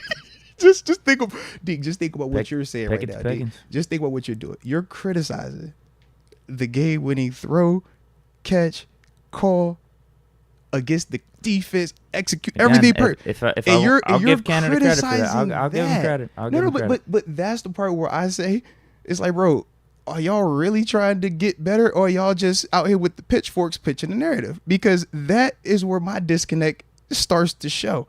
That seems very narrative driven, pitchfork driven, and it doesn't seem like you truly care about improvement. You just care about if this guy is going to be employed or not. That's just how it comes off. And if that's the convo, then no, I'm just questioning the play call. Like just 4 verts or 3 vert, whatever it was, just 3 verts. I'm just trying to figure out, when did a 40 or a big touchdown pass to take the lead? It works. I'm just it's like that, and then seeing like the whatever it was, as I mentioned, the 4 button hooks or the hook routes on 3rd and long. It's like, bro, if Pickens wasn't getting open there, like what do we got? Are we supposed to micromanage and analyze should we be making things that hard for us all the time? Is what I'm wondering. You just brought up 2 negatives. I brought up 2 positives. Now you're saying all the time as if it was absolute. It feels that way a lot. But perception, it feels like our offense is constantly is going perception uphill. Reality when we just clearly talk the about reality? The offense isn't doing good. Like isn't doing good enough. Okay, it's not doing good enough for your feelings, but good enough to win. Correct. Again. Like, I'm just with you. I'm following you, bro. I'm following you. I don't think it's necessarily feelings. It's breaking down what played out yesterday, and right. Luckily the Ravens imploded. Luckily they did. So we just been lucky 10 out of the last 14 times. We'll see if our luck continues or if it runs out. I wouldn't say last year. I'm not comparing this year's offense to last year. Okay. We had a flow last year. I wasn't calling for firing Canada last year. Like this feels a lot different than last year's offense. All good. TaylorMade 3906 has joined the upper room. Shout out to TaylorMade 3906 and welcome to the upper room. Yes, indeed. Yes, indeed. Skeeter Jones, Mr. Uno wants Gunner gone like Chase. Nah, man, I ain't tripping on that. Gunner has to protect the ball. That is my end all, be all on it. Yeah, we could say what we want, put whatever, finger we want and stuff like that. My big thing is just you got to hold on to that ball. I don't care that it was Connor Hayward that hit you. It doesn't matter. You got to protect the ball.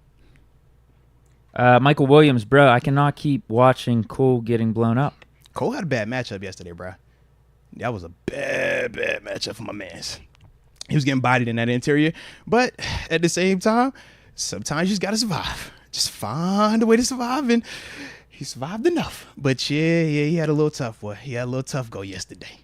Michael Williams, watch how many nose tackles get on the running backs. The specific matchup yesterday, yeah, it was a bad matchup. 1,000%. Yeah. Yeah, that's what the Ravens have good on their defense. Mm-hmm. Their interior D-line and then their inside linebackers. Historically, that's how the same way we build our defense, pass rushers, and we work our way out from there. They build theirs the same, man. They trying to beat you up in them trenches. They want a bully on that nose or somebody that's going to bully them centers, and they got them. They continue to have them dudes, man. Booman318, preach Moats. I like this rugged out wins, though. I'm not preaching anything. I told you, I'm mid. I'm trash. Don't worry about me. Yeah, it's the gelato. Put it on that if y'all need to blame South. But I do like the win, though. That is my constant. I'm a win. I like the win. We got Chris G saying, I can see this offense taking another big step after the bye. 18 coming back, 19 and 14, big playability. 30 should continue to get more touches. It's not a bad formula. I'm scared to go on with your optimism, man. I just don't know. I feel like that, but I just don't know if that's how I should feel. It's all we have to go off of right now in terms of like optimism and hope that, yeah, these things turn around. Now, Deontay is an actual tangible one, but I'm struggling to see anything outside of that. The only thing I can hope for is just the more time we get removed from these offensive performances. Because that's how I felt at the end of the week going into this Ravens game. I was like, we got to see the Bears do it on Thursday night. Why not us? Yeah, it's just gonna flip this week. Why not? So, yeah, give me a few more days here. And, yeah, actually it's going to be 2 weeks. Yeah, we got plenty because of the bye. So, Deontay, we're putting up 404 touchdowns against the Rams. L.A., Steeler fans at home. Yeah, I mean, all those Steeler fans, it's going to be like a home game. Did you say 400? God. Wait, why not? All right. Why not? Why not? So if you set that expectation. That's not an expectation. I'm just saying.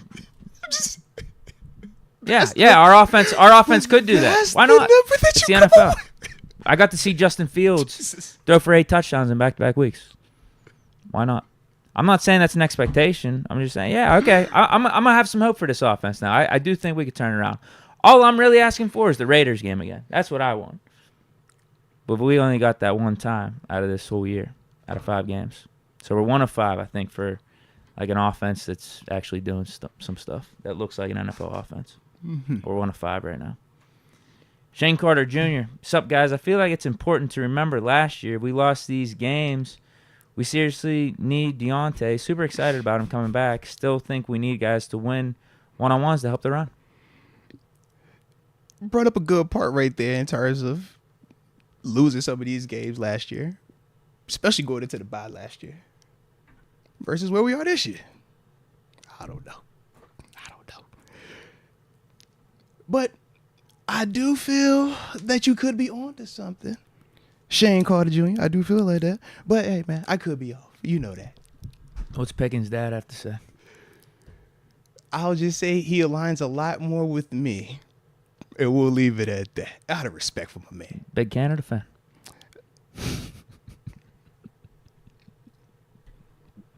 I ain't giving nothing. I'm just, like I said, out of respect for the combo that we had. Yeah. Sure. AJ Martinez, thanks be to God. He must be a Steeler fan. Everyone is a miracle. I believe in miracles, you sexy thing. Canada is a mastermind. Expected the touchdown. Let's go. Let's go. That would be a 5-star though. Wonder if Moats is predicting playoffs. TaylorMade 3906 asks. When have I not? When have I not? It's all depending on how you view it, or which expectation now. But when have I not? Told you, I think it's still a double-digit team win, or a double-digit win team. I think they're definitely capable of doing that, and I still have not changed my stance on that, regardless of everything that has taken place through 5 games. And with everything that has taken place through 5 games, we're still sitting here at 3-2. Everything that I'm visioning is still very much on the table. So, yeah, I definitely am. Yep. Sorry. Like I said, I'm an outlier with that. I know a lot of people don't predict this team to win more than 5 games. I thought we were supposed to be, picking in the top 5 again. The way that people had talked to me about last week, I don't know. You tell me. I still got us in the Super Bowl. Tito, good vibes. Chat full and nobody hitting the like button. Hey, Tito, I'm glad you brought it up, but it's because of me. You know that, baby. I ain't giving the people what they need. I'm sorry. I had on my former player bag. I should have put on my other bag. My bad. That's on me. I'm sorry. I'm going to work on not living in contact. I just can't help it. That's just how I roll. We got Shane Carter Jr. I also wanted to know, what did y'all think of Broderick? Yeah, man, I thought Broderick did his thing, man. This is a rookie making his first start in the NFL versus the Baltimore Ravens. Man, heck yeah, man. I was proud to see what Broderick was doing out there. I like his fight. I also felt like he learned some lessons, too. And that's the beautiful part of this game, man. It is so much to learn. There's so much to take from these opportunities, man. And I thought that he definitely did a great job for him in that particular matchup. Now, I'll be interested to see what the perception from the coaching staff is going forward when Dan Moore is healthy, what that dynamic looks like, because to me, Broderick did play well. Yeah. Broderick is the first rounder, and we have a lot of optimism. And we know Dan has struggled at times, and we kind of feel like he's in this little range where we don't know if he's ever going to get out of that, very similar to Chooks. So I do wonder, are they going to look at that and say, well, hey, you gave us this start versus the Ravens. We got the bye week. Let's just go ahead and keep you rolling. Dan, take extra time to get back. Dan, man, make sure that knee really, really, really healthy before you come back. And then eventually it's Dan, you the extra offensive lineman. Like, I wonder what that thought process is, because it was just one game. So it was a small sample size. But that's one of them things I was just like, man, that could potentially be intriguing. That and JPJ, those are the two that I'm looking at this time frame. Like, if we're going to make anything shake, this might be when it happens for both of them dudes, man. 8-2-8 style. It seems we play only in defense mode on both sides of the ball if we don't make splash plays. And if we do get splash, we go in attack mode. Moats, is that something hard to start out games with mentally if splash don't happen? So think of it like this, man. Yes, you want to attack and you want splash, but splash is risky. That's the part that we always look at splash very one-sided. I want you to throw the ball 40 times. I want 400 plus passing yards. I want 4+ touchdowns through the air. But what we also ignore is the fact that could turn into 3 interceptions. That could turn into 2 strip sacks. That's 5 turnovers. So with that, I do feel like at times we have to understand that, yeah, you can play aggressive like that, but do we need to open ourselves up or expose ourselves to that type of negativity? Because right now, we would all agree our offense isn't designed to come back from multiple points being down, right? They're not. They're also not designed to be able to overcome multiple self-inflicted wounds, i.e. turnovers. So the way to minimize that is to just cut down on how much you're willing to expose. It's simple as that. Hence the reason why we win how we win. Hence the reason why we're not trying to score 30, because we're not designed for 30. That's not the mission. That was never the mission. We trying to get 20 to 24 every single week. We trying to hold teams 17 and under every single week. That's the objective. So no matter how much we want to shift it each and every week, that is the objective each week until proven otherwise. And the proven part is when the offense proves that they're capable of attacking, more consistently and without turning the ball over. What did we just talk about the first couple of games, right? Kenny throwing the ball. It was wildly inconsistent. We talked about the receivers in the first couple of games. Wildly inconsistent. Matt Canada, first couple of games. Wildly inconsistent. And we want to be more aggressive with that? No, that's not the answer. That is how you get yourself out of situations. That's how you get yourself 0-5. Nah. We say, okay, if this isn't going to work, what do we do with the pieces we have? Okay, slow it down. Take some of that off the plate. You don't have to go out here and try to attack and attack and attack. Let's make it nasty. Let's make it a nice little body fight. Let's make it let's grab them. Let's make it ugly. And now we get into these situations where we're able to execute because we're already accustomed to small margin of error. Hence the reason why we keep winning the way we win it. Like I said, it's not style points though. And if you don't appreciate that context, then you're going to be looking at this thing like, bro, what are we doing? But that's just the perception that I have on the situation right now. Sean McCartney, shout out to all those who didn't want JPJ on draft day after passing on Gonzalez, who's on the IR, and saying JPJ was the worst corner in the draft. A lot of people were saying that. You're absolutely right. A lot of people were saying that. And they said he couldn't catch too because he only had one career interception in college, man. Michael Brooks, if you study the film, biggest problem with the offense is quarterback. No.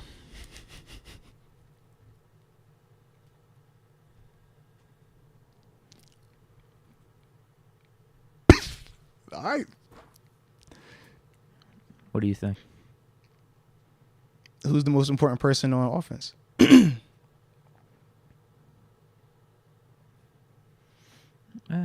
Well, it's a nuanced answer, but yeah, you say quarterback. I get what you're saying. I don't think he's off. Offense goes as the quarterback goes. Quarterback play elite, offense gonna look elite. Receivers gonna look elite. Quarterback play average, offense gonna look average. Receivers gonna look average. I don't think it's rocket science. I don't think that's anything like groundbreaking. We talk about that. And then the dudes that do it every single week are the guys that we view as elite. The guys that do it majority but not all the time. We call you Kirk Cousins, Jimmy G, Tannehill. The guys that do it on occasion, maybe a flash in the pan. We're like, oh man, y'all trash. And then the other guys, they don't really matter. But we can't give all the credit to the quarterback on the deep throw and be like, oh yeah, man, great call, Kenny. Great throw, Kenny. Great this, Kenny. Kenny touched the ball every single play on offense, right? Every single play. He's the one directing the ship every single play. The offense is going to forever go as Kenny goes. Not the coordinator, not the offensive line, not the receivers, not the running back. Quarterback is the leader, man. You know that. I guess what I'm saying is I agree. Yeah, quarterback is the guy. But if your O-line ain't helping, coordinator ain't making good calls for you, we've seen Joe Burrow be the most open. sacked quarterback in the league and take a team to a Super Bowl. Come on, bro. You know that. Quarterback, man. If you got the guy, your offense is going to look very different. He also had very, very good receivers getting open. And he was delivering beautiful passes, was he not? He also, yeah, I agree. What I'm saying is, what I see from Kenny is he's very capable of that. Very capable versus doing it every single time are two different things, though.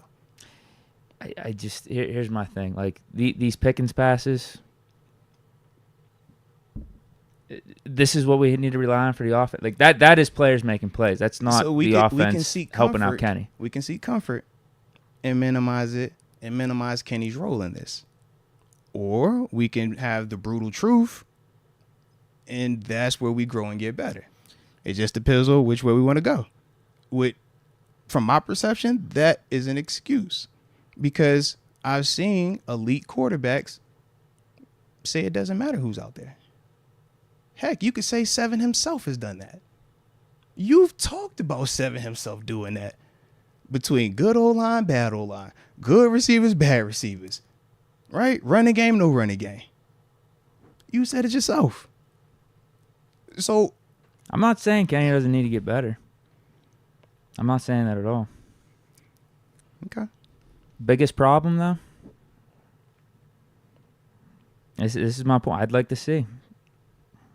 Give him someone else. Give him someone else calling these plays.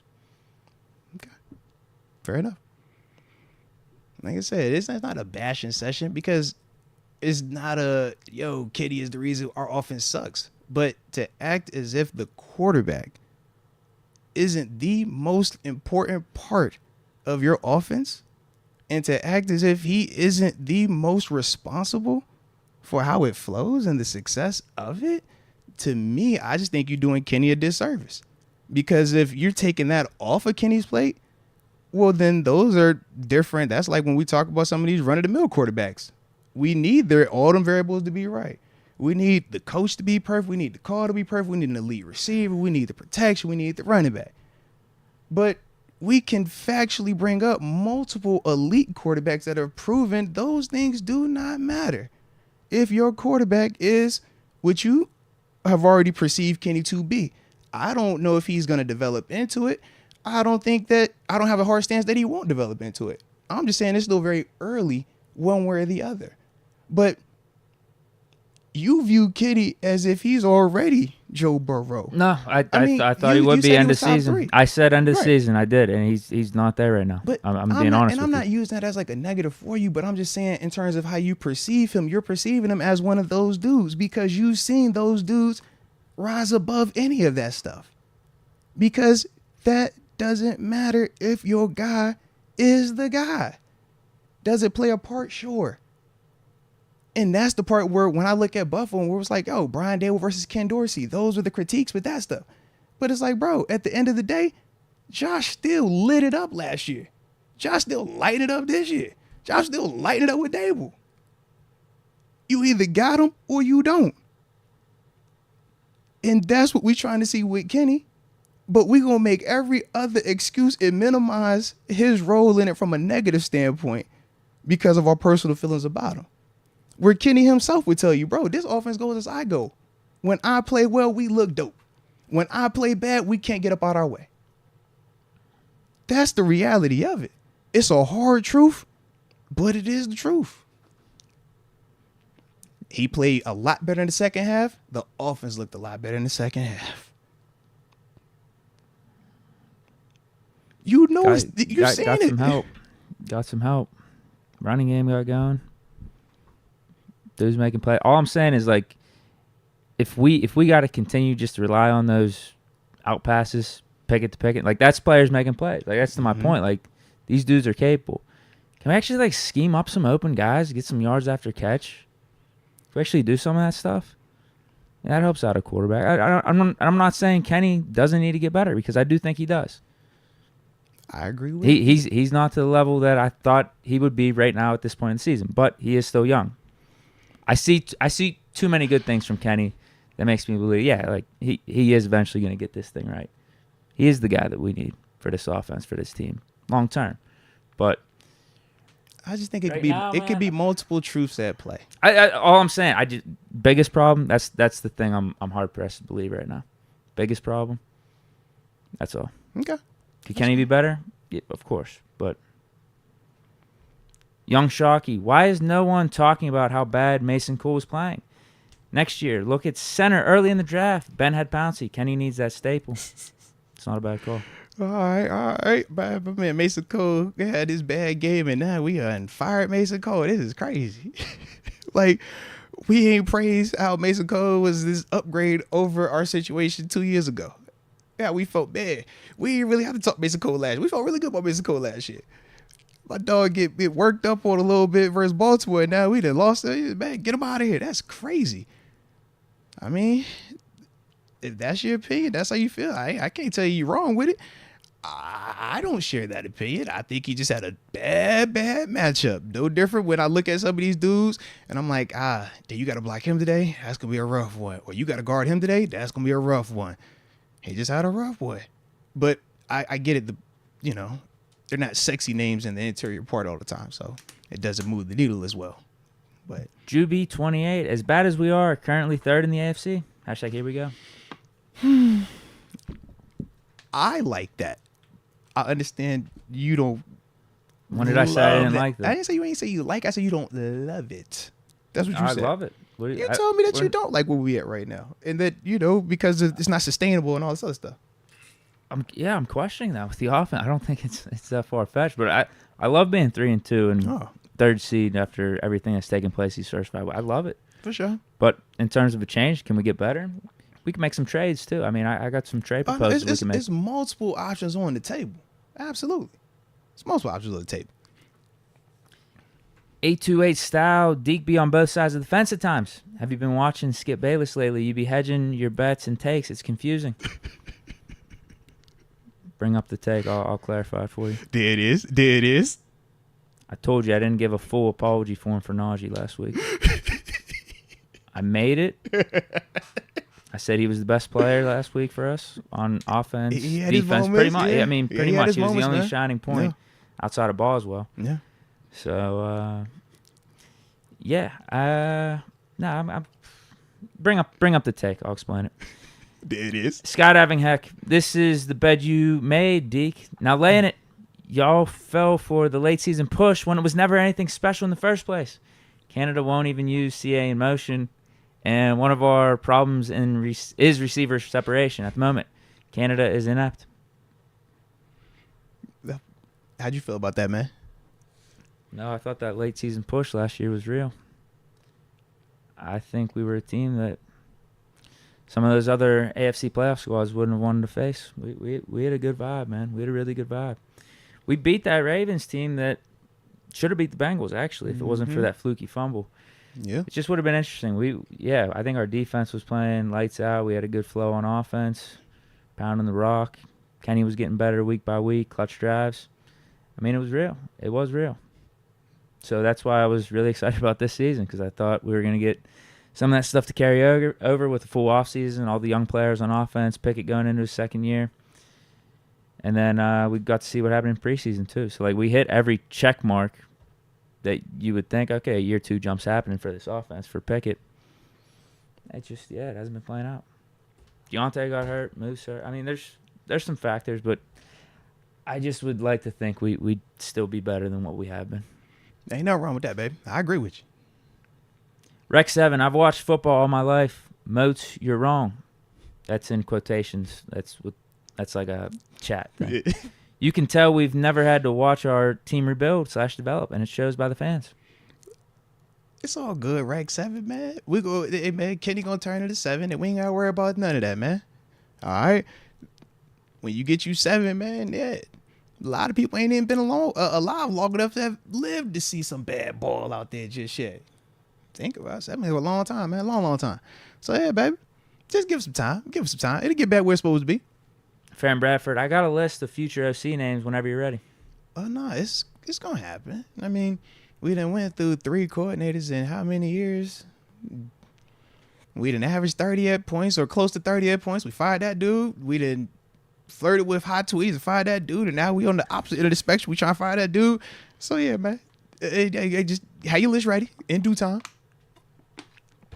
William Lolini, I think specifics are needed. Here's mine. The offense generally has an advantage early. Game plan is set up all week, scripts written, etc. Why hasn't this OC started fast? Houston did, Baltimore did. Okay, fair enough. That's a really good critique, and that is one of the critiques for Matt Canada. When you talk about that, what does your first 15 look like?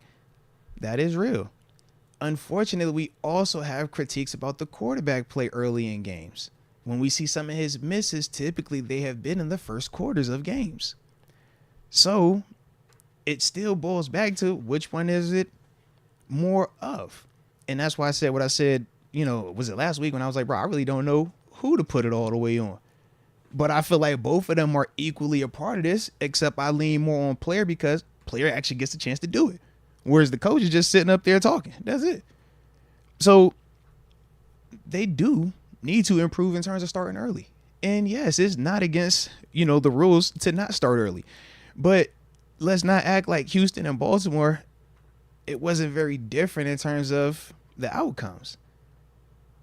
As much as Baltimore moved and as much as all this other stuff that we're going to talk about, at the end of the day, it was 10 points. I do not care. Everybody drops the football. Everybody misses protection. Everybody has a blown coverage. All this other stuff happens. Cool. Did they catch the ball? Yes or no? They did not. They scored 10 points. But our offense, I definitely want us to start faster, 100%. But Deke, if I had to ask you, which would you rather have? Start fast or finish strong? What would you rather do? I'd rather win the game. So, yeah, whatever. Yeah, if it's finished strong or if it is start, whatever it is, I don't care. Win the game. Do you win games typically in the first, or you win them in the second half? Yeah, I'd lean more if you're finishing strong. You're probably on a better side of things. Depends on how bad you start. I mean, that all comes down to it. Okay. Can you have a clutch drive in the first? Not like that. I think you just answered yourself there.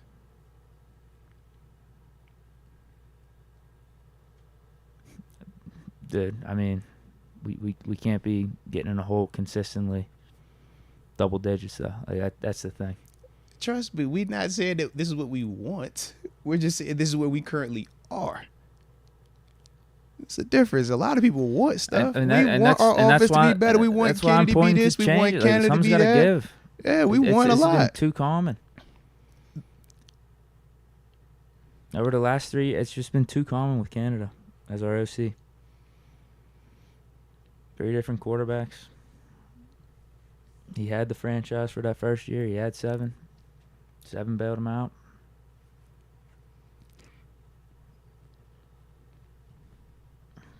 Bunch of slow starts. I mean, that's your perception on it, baby. Ain't nothing wrong with that. We got that was William Alini. Barilla 92. I think realistically the main gripe is that barely winning is cool, but we've seen this movie before 6 or 7 times. Barely missed the POs. Playoffs, yeah. Playoffs or get bounced first round. No changes in expecting a Super Bowl is insanity. No, those are fair critiques. Trust me, they are. We're not saying that that's not the case. Not. Or it's development. I mean, that's the way it makes sense. The offense gets better. And it just doesn't seem like that's happening right now. But it is the NFL. The Bears did it. So, that's all we have to go off of. That's not my perception. But for you, if that's your perception, that's fine, man. I ain't knocking it, bro. Trust me, I'm not. I mean, with Kenny hasn't been doing this very long. You know, I see the signs, I see the flashes. I think he will continue to develop. I question what we got up in the booth.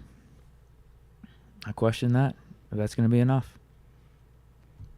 Kajana Haney. I want an offense that makes us Steeler fans so fat and happy that we're featured on the next episode of My 600-Pound Life. Is that hard to ask? There it is. Hey, no, man, you can get that, man. You can get that. Absolutely. We got Tyler from the 334. Once Lamar started throwing his helmet, I had a good feeling we'd win. For haters saying fire Tomlin, speak on how Coach T keeps our team from blinking all game. That's how he's built us all, man. That's how he's conditioned us. So, as a dude that was with him for 4, it been around him for a lot longer than that. You see my energy, man, but it was reflected. When your personal experience, what the personal experiences were, you feel a little bit different in these moments of adversity. When you walk through them valleys plenty of time, bro, you don't blink in these moments. You don't look for a lifeline. You don't look to say, can somebody please save me? No. You say we got the answers right here, and we prove it. But not everybody is wired like that. It's why you've heard me multiple times, not just today, throughout the podcast, throughout interviews, everything, where we're like, yo, I'm just wired different. As players, we're just wired differently. Or maybe just me exclusively, I'm wired differently. But that's just, the vibe with it, man. You ain't got time to be blinking. There's going to always be adversity. There's always going to be something that pop up. Damn that, did you win? That's simple. Cry to your mama. Farron Bradford, Deke, be for real, bro. It's in season. I think he was talking about the coordinator talk. He was like, man, they could figure it out. Just make the switch right now in the bye week. Bring in Leftwich, all that. That's what he's talking about. Sure they could. Farron Bradford, LOL, Moats, they said Canada in your pockets. Wild. Yeah, man. That's cool. Steeler Nation on fire. Shocking there was no fighting in this year's game. Dang. Was it fighting last year's game? I don't remember no fights this past couple times, man. No. I don't either. 03 Man 11 was at yesterday's game. The home crowd lacked enthusiasm, even in crucial third downs for the defense. Was at Steelers-Bills in 2021. Bills Mafia was next level. Mm-hmm. We need that same energy. Fire Canada and the fans. Unfortunately, we don't like to just be all entrenched with that. We, as a Steeler Nation fan base, have proven now on multiple occasions that we side more with the negative aspect instead of just being like, you know what, F it is game day. I'm cheering on my squad. I mean, I think it was at one point people was low-key pissed that we were actually about to win because that be, oh, man, if we win, then Canada comes back. Oh, I wish this was the most terrible thing ever so we could get rid of Canada. It's like, if that's what we call a diehard fan, bro, y'all can have that. But that's also why, as players, we don't get enamored with the fan element because of that. It's like, bro, are we trying to win or do we not want to win? If we don't win and it doesn't appease us in this way, then we'd rather not have it at all. That's a concept that as a player, we don't understand. And I personally don't even want to try to understand it because all I care about is winning. And I can't allow anything to take my mind off of winning. I can't. That's just how I roll. Yeah, I don't like that mentality. If you're still in the playoff mix, you play to win the game. But we would both agree, and you've even called them out. That is not the mentality amongst all of Steeler Nation. No. But anyway, I do think people, you know, as I said, as time gets removed from the game or the performance we just witnessed, if it was negative, like we got to witness last week against the Texans, I think the closer you get to it, it's just like, yeah, this is my squad. I am going to ride or die for it. But then once you start seeing a bunch of the same old stuff again and a poor performance on display, it's like, yeah, I mean, I'm not happy. I respect that. Trust me, I promise I respect it. So I'm telling you, like I even said for me, once we get further removed from this game, yeah, I'm going to start having some more hope for the offense. Hopefully it turns around. Hopefully week 7 is the week against the Rams. Trayton been goated. I understand that we won when we needed to, but this is nowhere close to championship football. And I don't see that ever with Canada. Hey, man, that you don't see that ever with Canada, that's all about personal feeling, and there's nothing wrong with that. In terms of if this is close to championship level football, no, we would all agree that offensively, the statistics show this is not on course of championship football because we haven't seen an offense with these numbers consistently even get a chance to get there. So, no, we're not going to act like those two things are the same. They're not. But in terms of just having a belief that, yo, I've already seen it, nah, this can't ever happen, I can't talk you off of that one way or the other. I'm not going to try to. Benjamin W., if that O-line can come together, we'll be a totally different team. And I do agree with that. We even saw it in the second half. We got Fran Bradford. A positive is running behind the left side of the O-line. I mean, we got isolated to the left, but I thought as a whole in that second half, we could run that ball right, left, or directly down the middle. It's all about when we want to execute. And when we do it consistently, we are a very tough team to beat. When we don't, we're a very easy team to beat. AJ Martinez, long live the Canada. If not Canada, then who? Shout out to AJ, man. Whoever y'all want to pull up next, man. And then we'll be doing the same talking dance 2-3 years of them being here. You know how it go. Remix, since Canada has been here, offense never looked scary. And that's fine as well, man. We can ignore the context of it, or we could just leave it, leave it at that statement as is, and that's fine too, man. But it's been context.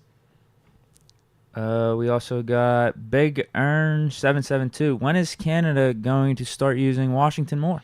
I mean, we had more targets to him this week. The problem with Washington right now is unless it's a true zone concept where he's able to sit down, he doesn't generate the type of separation early enough in his routes based on the consistency of our protection.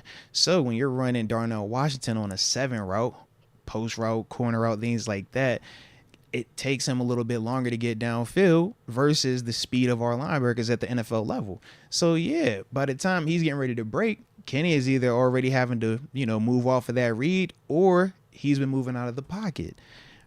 Naturally, though, he will get more opportunities because the offensive line is going to continue to grow and get better. And those would be the ways that Darnell is going to get better in terms of getting more targets. And then from there, he'll learn his version of how to create separation. No different than when we talk George Pickens and we're like, he's still learning how to create separation. We talk Calvin Austin. We say he's still learning how to create separation. Darnell Washington is the exact same concept, man. But the fact that he already has the prerequisite with his blocking, that is the beautiful part that will continue to keep him out there.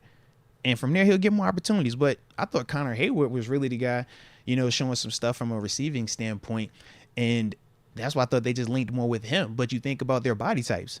Connor is what? Short area quickness. A lot better at creating separation because of his athleticism and just the style of player he is. Darnell, big body, way dominant as a blocker. Bigger target in terms of combat catching, but he's not the quick twitch guy that Connor Hayward is. So that's part of the, issue with Darnell as the tight end one without Pat Freiermuth out there. That's kind of where we felt the difference. With Muth, you lean more on he can run the routes. He's going to get you better separation. Rock there, it's going to be up and down. It was better with blocking. I said the Texans one had me a little skittish. I was like, But that's kind of the pros and cons with both of those players. And Connor Hayward is kind of like the mix between the two. AJ Martinez says, Najee haters, LOL, JK. I think he's good, but like I said, I will support Naj forever. He outworks everyone and never complains about the no blocking O-line. Yeah, he doesn't see comfort at all, man. That's why I was even enjoying the fact when he had came out and talked about the whole Canada thing, because I'm like, Najee, you ain't got to fight that fight, bro. That ain't on you. You do not have to come out here and say anything publicly about Mad Canada. In fact, people will love you if you didn't say anything because they just got more ammo, right? But it was just like, dang, man. In the midst of Najee being criticized, in the midst of everybody wanting Najee up out of here, he's still like, no, I'm going to tell y'all what it really is. I'm going to tell y'all what's going on. And I just love that, man. I respect the heck out of it. Yeah, that was some good leadership there. I appreciated that. We got AJ Martinez saying the big bad wolf is here. Taylor S. going after Muth. Taylor Swift? Or am I missing something? Maybe. I was about to say, it was a Swiftie we talk about? Was Swifties? Yeah. She hopping. Oh, no. Tight end to tight end. Yeah. Nah, Kelsey's healthy. He came back in the game, bro. I don't want that here.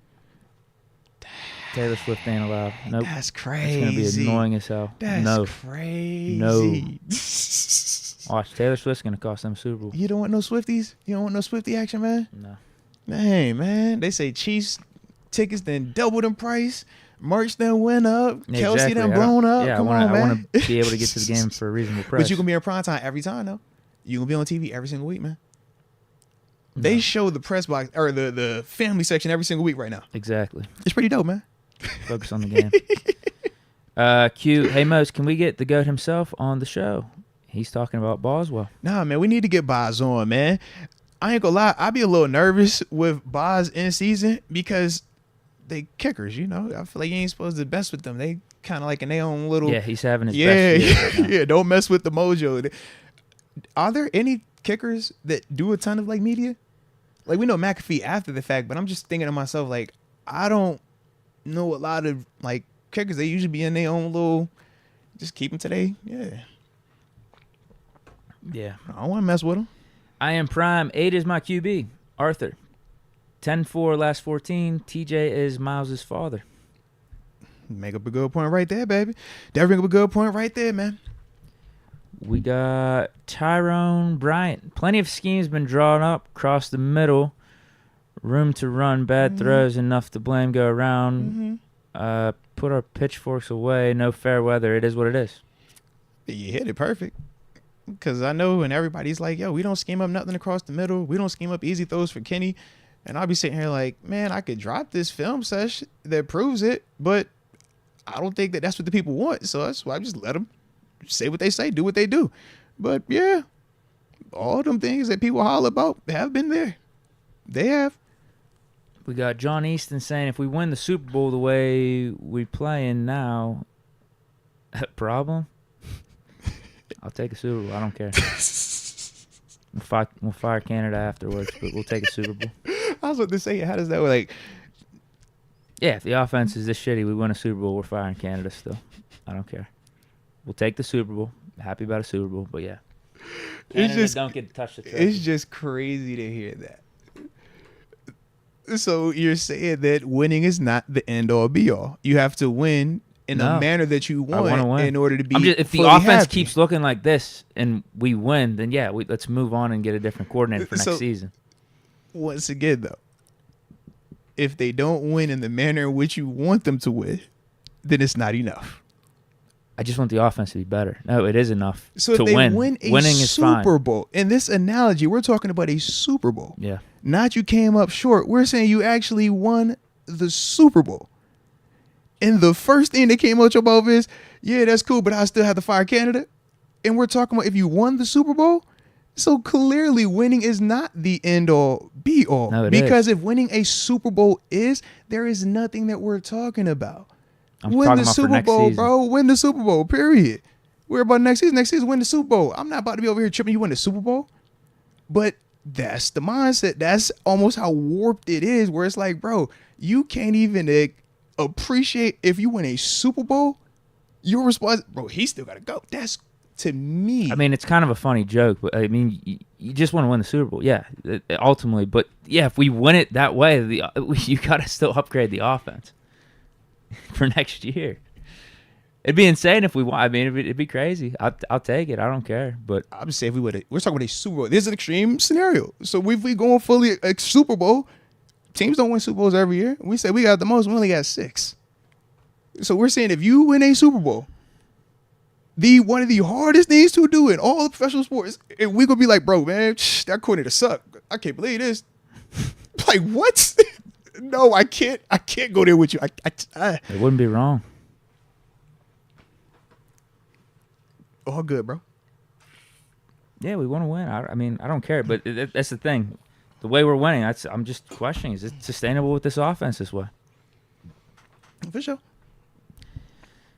James Jeffers, Moats, can they grab a lid, please? Oh, you know what I mean. Or you're saying grab a lead. Lid. He wants people to grab a helmet. Oh, no. Mm-mm. Everybody built for that now. You think watching is one thing. Wait till you actually end the moments and you got to actually make them plays, or you got to defend them plays. Yeah, you might make your play and they don't even be like, yo, because you ain't get the pick, they don't even care about what took place across. We talk about 11 people out there. Trust me. Not everybody is built for that life either, man. We got James. That was James J. Jeffers. Wade Keith. Deke is one comfort-seeking homie. I ain't saying Kenny ain't the guy, but signs of greatness gets you Jimmy G for 6 years. Got to be real about it. Where's he getting at here?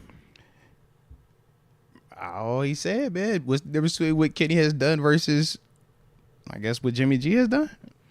Or is Kenny just not even to that? I don't know. I don't know how you're saying it.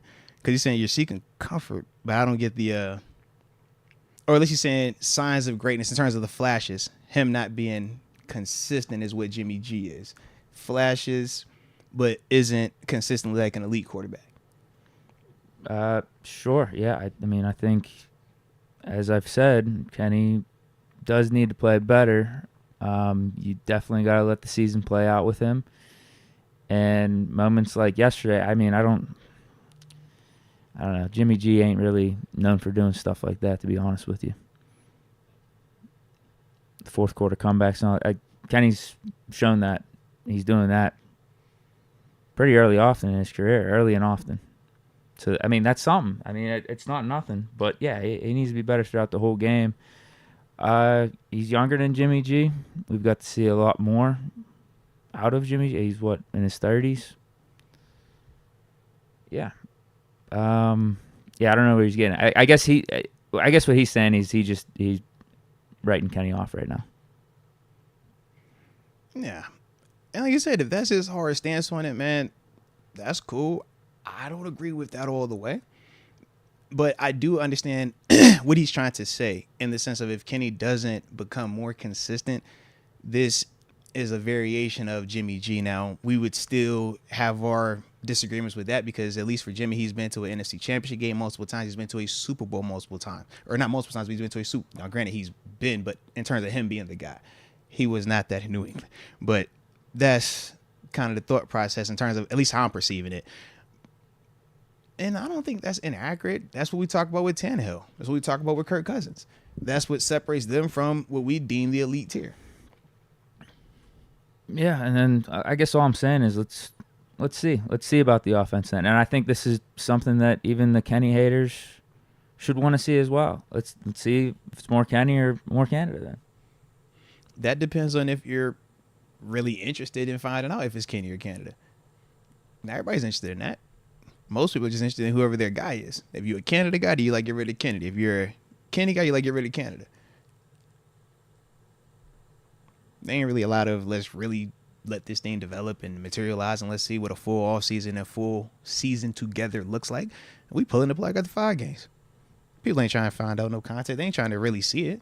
So it sounds good in theory, but is that really what people want? Nah. So when we talk perception versus reality, we might say this and it might be perceived as that, but that's not the reality of the situation. What do you mean by that? Exactly what I said. We don't care about them developing together. People have already made up their minds. We've already talked about the narrative. We already talked about why context or why patience or why you can't make a hard stance on 5 games. We talked about the context of last season. We talked about first half of last season versus second half of last season. We talked about this also. We even talked about this preseason. We talked about all of this ad nauseum.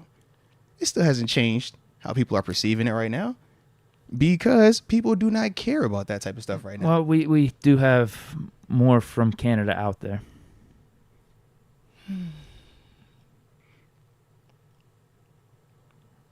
Like the offenses look like this for 80% of his tenure as OC.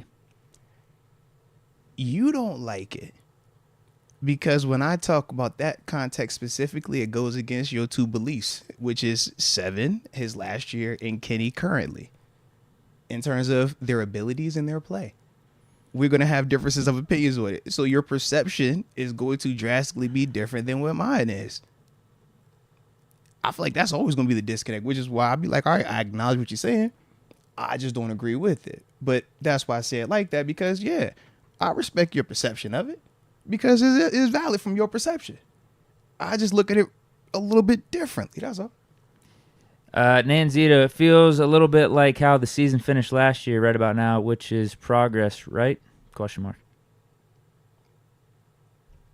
It feels a little bit like how the season finished last year. I thought we were much more together as a unit, both sides of the ball, playing better complementary football. Actually, I want to ask you a question too, man. So last year, one of the big criticisms for the Kenny haters, right, was during that 7-2 run, they talked about the quality of opponents. Remember that?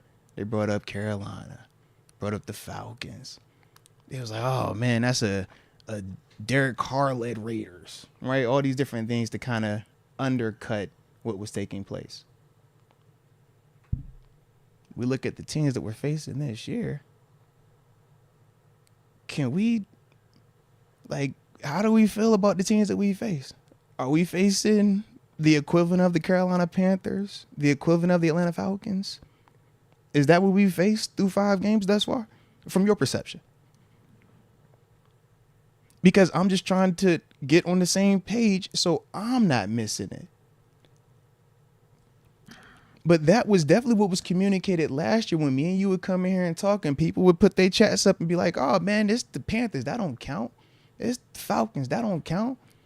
I'm like, all right, it was the Niners. They're damn good. It was the Browns. They've won in this league. This year they've been winning games. It's the Baltimore Ravens. They were 3-1 coming into that game yesterday. The Texans. What's the Texans record right now? Are they 1-4? They got to be 1-4. Is that what their record is? I don't even know what their record is. 2-3. I'm just trying to figure out that part in terms of if we're going to compare and contrast, if we're going to bring up end of year versus where we are now and all the factors and Canada's included and all this other stuff. It's like, does the quality of opponent, is that factored in also? Or do we leave that part out because that's multiple layers of context? You just don't want to look incompetent out there either way. Like last year, whoever's in front of you, they're in front of you, and those were all like must-win games down the stretch. This year, we just shouldn't be losing 30-6 to the Texans. And I agree with that. Have we lost 36 again this year? It shouldn't be getting blown out by the 49ers like that. So it's been 2 occasions in 5 games. Correct? Offense should hopefully be able to move the ball better, even against a Browns defense like that. Which we agree. And they had moments. Yes, I mean, I don't know. What do you mean by all that then? In terms of they have moments and stuff like that, I just look at it as it's a young, inconsistent team that is going to have to take time offensively to get to where they want to be. The defense got a ton of money. The defense got big name players, defense player of the years and all that, and they still have their moments of inconsistency. So why is it that just because it's a quarterback and a running back and a receiver, we act as if they're supposed to be magically more consistent than or arguably a guy that we feel is going to be another defense player of the year award winner in terms of TJ. We got Minkah Fitzpatrick, who we view as either the top safety or a top 2 safety. Shoot, we ain't even got the equivalent of a Pat Peterson on offense just yet. Where we're like, oh, this is a surefire future first ballot Hall of Famer. We don't even have that on offense just yet. But yet we're supposed to believe that our offense, because we're conditioned to say this is a scoring league, it's a passing league, right? But we're supposed to believe that they are supposed to just magically be more consistent, more dominant, and all this other stuff versus those type of players that we currently have and we see. It's times where even Minkah has bad plays, right? Heck, one of the chats in here talked about Minkah. Man, y'all using him wrong. This is Minkah Fitzpatrick we talking about. But yeah, we'll look at Kenny and be like, man, he's supposed to be, why he ain't doing that? He's supposed to be dominant. It's like, bro, he's not on that level just yet. But yet, we will expect this offense to appear on that level. We know what our defense looked like when it didn't have Minkah versus when it did have Minkah. Sean Davis versus Minkah Fitzpatrick. We saw that and felt how that had looked. And SD's my dog, so you know I love you, baby, but we just being real. But these are the things. It's like, why do we expect it to be drastically different because he plays offense? There is no different. Players got to prove themselves in this league, man. And young players, it takes time. And we're seeing that. Now, you might not like it. It might not be what y'all want to hear. But that is the reality of it, man. So you either give it time to let your guy develop, or you put him in the front. Or the option is you put him in the front seat, drive him in the corner headshot, get somebody else in here. If you really want to get down to it, those are the options. You either give it time, and giving it time means coordinator and QB together, or you're going to put him in the front seat, headshot him, and draft a new cat next year. It is really where we at, man. I mean, you could get rid of the coordinator. You can get rid of both of them. It's a lot easier. Because if I'm a coordinator, I don't want to come here and use somebody else's work. I'm playing your save game. Bump that. I want my new game. Let me get my quarterback. Well, if that's the case, like I said, you could bump up Mike Sullivan. Now you want to bump up Mike Sullivan. It wouldn't be my choice, but... So Mike Sullivan got to play on Matt Canada's pre-save game with Kenny Pickett pre-save game. And then you're going to have a preconceived notion about him because of how you felt about Kenny, right? That's a setup, bro. I'm just if I'm Mike Sullivan, that's a setup, bro. I'm just saying something's got to give with the offense. If I'm Mike Sullivan, that's a setup, bro. If I'm Mike Sullivan, that's a setup. Because what I'm doing is Kenny can still go out there and play bad. We're going to have every excuse for him and they're going to fire me. If I'm Mike Sullivan, that's how I would perceive it. If I'm a coordinator, that's how I'm perceiving it. Just based on what we've been seeing. So that's all these dudes do is focus on negative and fan perception? No, but they focus on job security because they have to feed their families. And just because a guy did something good in college, that does not mean it's going to surefire translate to the pros.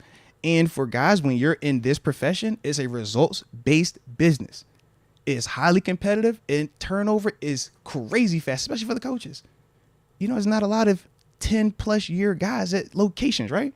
Whereas in the regular non-professional football world, people stay at jobs for a long time. It's not a lot of competition. It's not a lot of, man, I got job security issues.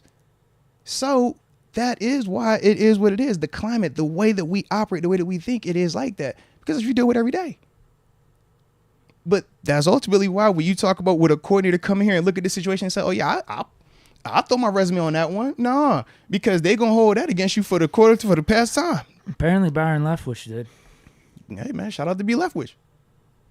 and for B. Leftwich, he also isn't as proven as some of these other guys. So for him, you got to take a chance. You got to take a chance out there, and that's the reality of it. Deal what it is, though, baby. Let's go UW. On a positive note, Drew O'Connor cracked the starting roster for the Pens. Have no clue who that guy is.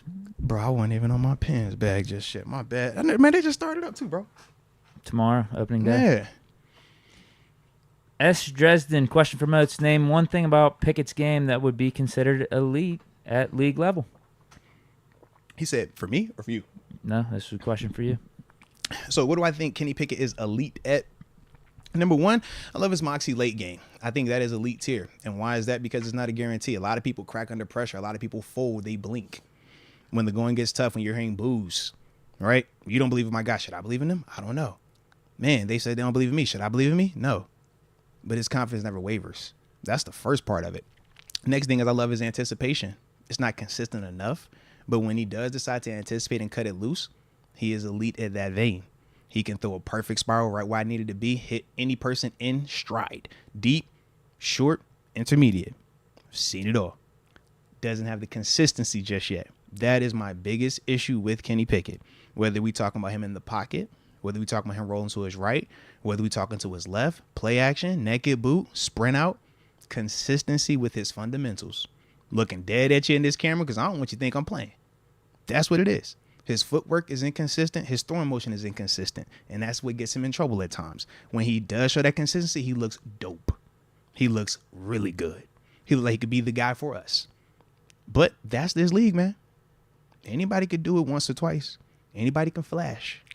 Can you do it every single time? That's the question, and that's what remains to be seen. Now, are there other variables that play into this? Yeah, 100%. But Kenny has already shown enough talent to play at this level. That's not in question. The question is the consistency. Because if you can't do it consistently enough, then that's letting me know that, hey, man, you're a flash in the pan. That's a hard truth for some people. But that's the reality of it. But he's shown me plenty from a talent perspective that he can get the job done at this level. Sean McCartney, we should trade for Creed Humphrey. Mahomes don't need a line if he has refs. Also, Canada is here for the season. Don't mean we can't window shop. Ain't nothing wrong with that. I mean, technically, window shop every day. We window shop every position. We bring in players every single week and work them out. We look at free agency every single day. We got a whole scouting department. Trust me.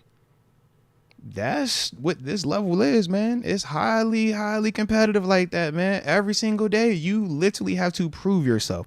That's the one thing that we always say is the disconnect between the professional, like, athletes versus just your regular, like, working world. The competition of, I got to look over my shoulder every single day. It's a draft every single year. They trying to bring in the best person to replace me every single day. I'll come in this locker room. Imagine if you came here every single day and I'm bringing a different person. We working him out. He's like, yo, he give and takes. Who the F this dude? Like, it just would feel weird in here. That's what we live with every single day at the NFL level, bro. And that's before we even entertain a fan, a social media, or regular media. That's our reality. So, yeah, man, it gets real cutthroat like that. It gets real particular like that. But that's also why when we talk about the non-seeking comfort or we don't point fingers, it's because we understand it's a lot that goes into winning a championship. It's a lot that goes into winning a singular football game. And all of these things that we have brought up, you, the chat, all of that is at play here, yes. But at the same time, we can't lose sight of certain natural progressions and check marks that we got to go through. And you can't rush them. It's no skip button. You can't just get from here to here. You got to go through these processes right now. And that's where we're at. It sucks. But this is the growth. This is those steps. It's not going to feel good all the time. But if we can stick with it, it will get to what we want it to be, man. Tyrone Bryant, got to stop being enamored with other teams. We don't live on scheme and gimmick. We win one-on-one, smash in the mouth, Jimmys and Joes over X's and O's. That's always been what we've talked here. That's why I've loved when I came here. Because when I talked to Coach Tomlin, I was coming from a system where they said, if you're not an analytic fit, we don't really want you. If you're not 6'4", 260, we don't want that because we need specific pieces that fit a spreadsheet. Whereas you come here to Pittsburgh, they say, bro, we don't care about what means you got here. If you can play, we will find a spot for you. Then you bring up a guy like James Harrison. You like, whoa. They start just going down the list, all these others. You're like, dang, who's that? How'd that happen? Oh, he don't look like the typical. That dude over there, he don't play like the typical. What's that little thing? Oh, okay. But yeah, he gonna talk to you. He gonna motivate you. He gonna have you understanding that it is literally that simple. If you want to rely on a ref, if you need to rely on a coach, this is not the place for you, baby. We're going to do our job, and we're going to do it to the best of our ability. But we do not go out there and do anything on that field. You're either good enough or you are not good enough. And we buy into it and we live it. And I know through my 4 years here, we were good enough a lot of them times. When you think about how we finished my 4 years here, we finished in them top 7, 8 teams every single year. What time was in the Final Four? AFC Championship game. So when I look at that body of work, I say, man, I trust what we did. I trust what we preached because I saw it actually work. It wasn't, oh, man, we got this quarterback, so everything's fine. No, because we had times where he was out, and we still had to find ways to win. Oh, man, it's because you had the receiver. Well, hey, man, we had times where he was out. Still had to find ways to win. Across the board. This is football. There's no shortcuts to it, man. We got 2 more. Skydiving Heck, Moats. It's a long bye week. I need that film breakdown for KP8. So I'm going to drop some tapes. Trust me, I am. I'm real back and forth on any of the KP8 and any of the Matt Canada stuff. We be in a buck with you. Even last week, I had some stuff dialed up. I was just like, all right, I don't want to sound like it, but yeah, I won't go waste my time with y'all. Not you specifically, but yeah, I ain't got the energy for that type of, pitchfork crowd just yet. So I was like, man, I'm letting y'all put y'all heat out there about the Canadas and the Kennys, and hey, man, say what y'all want, push whatever narrative y'all want, and I keep me to me. But trust me, I know what I watch, man. I know what I got dialed up, and I know what it's been. I'd have done that to every single game. They'd be sitting here on the computer just waiting. But I'm like, nope, no. So I ain't finna waste my time dropping that one, man. I'm going to keep that one to myself, all right? Let's go, UW. Drew O'Connor is a young guy who has the talent to be just as good as Crosby. Ooh. Extremely talented player, just like P.O. Joseph. Okay. Come on. Come on. You ain't buying it? Come on. I'm gonna have to look the kid up now. I feel a little lost. I hope so. That will reset the window. Crosby. If he's Crosby, that resets the window. Yeah, I mean Crosby top 3 between him, Lemieux, and Gretzky. Let's go, UW. Are you trying to play with us? That's the other part. Because I'm like, don't be trying to play. Drew O'Connor, he could be just good as Crosby. Like I said, because Crosby's nice. Yeah, that's the only hockey jerseys that I currently own. Said the kid, man. So nice, I got 2 of them joints. I couldn't even help myself. If Drew O'Connor is that, all right. They're saying this dude for the Blackhawks. Actually, we're playing them tomorrow. The dude for the Blackhawks, they drafted number 1 overall. Is supposed to be like next generational type of dude. Who's the last dude they talked about that though? Hold on, I remember them. McDavid, right? Yeah, that was the one. He was the guy. Yeah, that was the guy. He was the guy. Patrick Kane was, a couple years after he got Crosby. in trouble.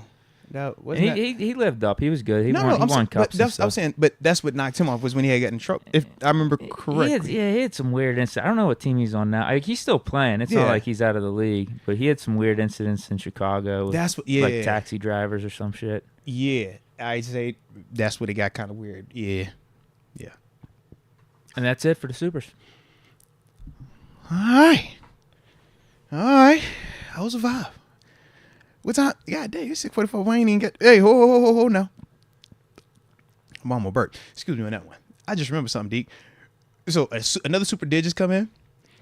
But, bro, in the midst of this whole us talking, we supposed to pay a bill today, bro. Okay. We got to pay a bill real quick. All right, so we're going to pause. There's a couple more supers that came in, too, so it could be a good little I blame you, Deke. pause in time. I blame you, Deke. You had us in here talking, and I ain't even, Lord, Jack can't even beat us up now. Sorry. I'm just not happy with the offense. Hey, we needed this talk, though, man. I'm glad we doing it. I ain't going to lie to you, all right? But, yes, ladies and gentlemen. Today's show is brought to you by DraftKings Sportsbook. The top-rated sportsbook app. And yes, they are consistent. They are reliable. And they're one of them people, man, that when you just talk about, using a platform, using an app that is user-friendly, that is going to do everything that you wanted to do. This is the people that you want to rock with, man. But more importantly, we know we rock with promo codes over here. So if it's your first time using the app, man, download that app. Go ahead, put the promo code Moats in. So when you put that promo code in, all you got to do is make a minimum of a $5 initial bet, and you will receive up to $200 in draft deposit money, which is essentially free money available to you to utilize on the app to get more potential earnings. All right, it's a dope concept. But we also know that some people be tripping. Y'all know I stay tripping. And when you are tripping, man, you might know someone that has a gambling problem, crisis counseling, or maybe even need referral services. And if that is the case, man, if you're in New York, you see the number to text and dial. But for everybody else, the digits to dial are 1-800-GAMBLER. I said 1-800-GAMBLER. I said you better go.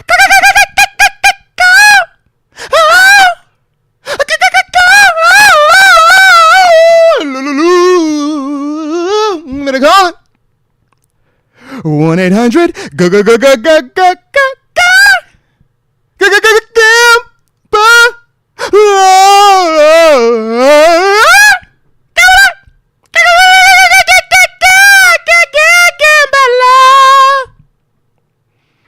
And now we back to our regular scheduled programming. You know what I'm saying? I can't believe we almost forgot that one, Deke. That could have got us in trouble right there. We would have got a phone call. I would have got a text message. It would have been as bad. We ain't need any of that, man. Yeah. Yeah, we ain't want no problems. Man. We ain't want no problems. All right, so there's a couple more here. Let's Go UW says, nah, he's really good. He just needs more ice time. Okay. And we traded for the best defenseman in the league last year. That too, is accurate. We still got the pieces. It should be good. We still got the pieces. All right. I see the reviews coming in. I see y'all showing some love. Yeah. I like it. Let's go. I know I got y'all on the vocals. We got S. Dresden. Question from Moats. You have the majority ownership of the Steelers. You have the option Caleb or Shador via trade up guaranteed. Do you personally pass and keep Pickett, or do you move on? That's actually a really good question. That is really tough. It's tough because you're taking two very unique scenarios and blending them here. Because the guaranteed part, that's the part that's very different. You're guaranteeing that I'm going to have either Caleb or Shador.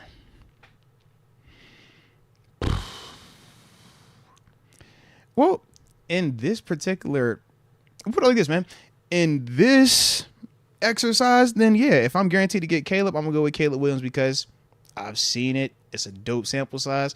I'm basing it off of what he's done in college, but a lot of Kenny's success early on, or what I was basing on with Kenny, was also predicated on what he did in college. Do I think that if Caleb was in a similar situation, it would look differently? I think there is a potential for that. But unfortunately, in real life, there isn't this guarantee. So that's why my energy, if this was, like I said, a normal scenario, I wouldn't even be entertaining it because I don't believe in just taking for a specific player. I don't want to have to trade up for one of them type of dudes unless, like you said, it was this guarantee. But a lot of times it's not. And what you have to give up to get those players, for you do all that and it's not even a guarantee that they really gonna be that, that's the part where it's just like, nah, I don't get like over the top about that because these are still college players, man. And they're gonna go through the same transition that Kenny Pickett went through. Now, how smooth it is, that's waiting to see, right? But those are some of the things that, like I said, I always factor in with those type of questions, man. What say you, though, man? If it's a guarantee that you getting Caleb Williams or Shador Sanders, guaranteed. I don't care about those dudes. We're rolling with KP. I said he's going to be top 3, so I'm sticking with that. For sure. Let's let the season play out. Yeah. He'll prove me right. Justin Gordon, yo, Moats, what's your feels on the inside linebacker play thus far? Bro, I'm loving them. I'm loving it, man. I think that all of them have kind of carved out their natural niche. Landon Roberts, we know he's the downhill dude. He's physicality. Running game, he going to hit you in the mouth. Man, I seen one play. He didn't make play, but he bombed on the pulling guard. I'm like, God, dog, this dude is crazy. I love it. It's that dark grind. Definitely dark grind. But then when I look at Quan, I'm like, Quan, you making the sexy plays. You making the run around TFLs, and then you get up and celebrate. Ain't nothing like when they get up and celebrate. Love that. Cole Holcomb. Cole, I feel bad for him at times because he actually has the nasty jobs. But he's a fighting son of a gun. But he ultimately gets all the bad end of stuff because of the position that he has to play. Kind of like when we had with Spillane. It was like, D-Bush, it's supposed to be you doing this stuff, but you ain't what we wanted it to be. So now, Spillane, you got to go out here and match it with some of this. Use your smarts, work your leverage, but you got to fight that fight. Cole Hope was fighting that same fight, man. People, oh, man, he got slammed over there by that receiver. Man, I can't believe that. You know why? Because he's chasing this little receiver, and he's maxed out. And Zay is in control because Zay is a fast receiver. So you get to do this maxed out, and he ain't going to throw him by. But what I love is, yeah, you did enough, man. Slow him down. He ain't score. Make a play. But that's the nasty part of that job. The nasty part of that defense is what Cole Holcomb has to do. That middle runner, that Tampa 2, that's the guy we attacking. They attack Cole Holcomb in that middle Tampa 2, and they attack Levi Wallace, and then they attack Pat P on occasion. That's how they attack us, bro. But yeah, I like our linebackers, though. But yeah, Cole, I be feeling bad. I'm like, Cole, just keep fighting, bro. Just keep fighting. Don't listen to the naysayers. Don't go on social media. They're going to bring up them plays, bro. But I'm watching you. You're doing your thing. You doing what you're supposed to do, but you got a you got bad job, man. Bad job right now. I just like how they're playing as a whole. I mean, Quan stood out yesterday. Mm-hmm. Roberts had a couple of those tackles. It just feels like we're back to some Steeler linebackers. Yes, you know? yes. And I think even, like, they're not a weakness for this defense right now. I think the secondary is the weakness. But I think we might even be taking for granted what we have in those three. In a way, because they're not being talked about that much. They're good, man. Yeah, they're are, like bro. Steeler downhill linebackers, and we didn't really have that over the last couple of years. Like, bro, you think about some of the hits that we're seeing, some of the TFLs, how they attacking. Like, that's what we were clamoring for at times. They're not getting cooked by running backs at all, tight end, and none of that. Man, like, we haven't questioned any physical. We haven't questioned any toughness. We haven't, like, it's like, bro, this is what it's supposed to look like. And no, it's not perfect. And we never said it was going to be, but when we talk about the mentality, that's what we're looking for, man. Yeah. Last one. AJ Martinez gifted a Moats membership to Frank K. Man, shout out to AJ Martinez. Continue to be an absolute rock star at life. And Frank K, welcome to the upper room. Yes, indeed. Yes, indeed. And that's it. I like it. I like it. All right. Let's see. We got anything else we had on this game, man? We back in here on Wednesday, anywho. Bye week action. Great to get a win. Great to be on top of the AFC North. And yeah, let's just hope the offense gets better. That's all I got to say. Offense got to get better. We ain't hoping. They got to get better. If they don't get better, we going to be in some issues. 100%. They got to get better, man. I like it, though, man. I like it. Yeah, that's all I got. All right. Well, shoot. Trying to think. I had well, one more popped in. Tyrone Bryant says, seeing fans say they're at the game to boo is sad. What? Hey, if that's how you want to spend your money. Talk about. Who said they coming to the game just to boo, bruh? Like, you wouldn't go with the preconceived notion that you're going to boo, would you? No, but if I'm not liking what I'm seeing, I might happen. I might send a boo or two out there. Yeah, it can come up, but dang, you walking into the stadium like, well, I can't wait to boo these folks today. Boy, I'm finna boo everything in here. Boy, I'm finna boo you from the warm up. I'm just like, God, dog. It could be a pastime for some people. Philly fans for sure do that. Nah, respect. But that's kind of crazy though, man. It's kind of crazy. Mm-hmm. All right, well, shoot then. I don't see nothing else. I ain't have any else for the moment. I'm sure when we get back in here on Wednesday, man, we're going to have some other stuff that we're going to get into. But yeah, man, shoot. So I guess we vibed out there. You got anything left? You good? All right, well then let's rock out. Y'all hit that like button one more time on the back in this thing. And don't forget to subscribe if you have not done so just yet. Y'all know we back in this thing on Wednesday. But either way, y'all stay safe out there. And until next time, baby. Peace.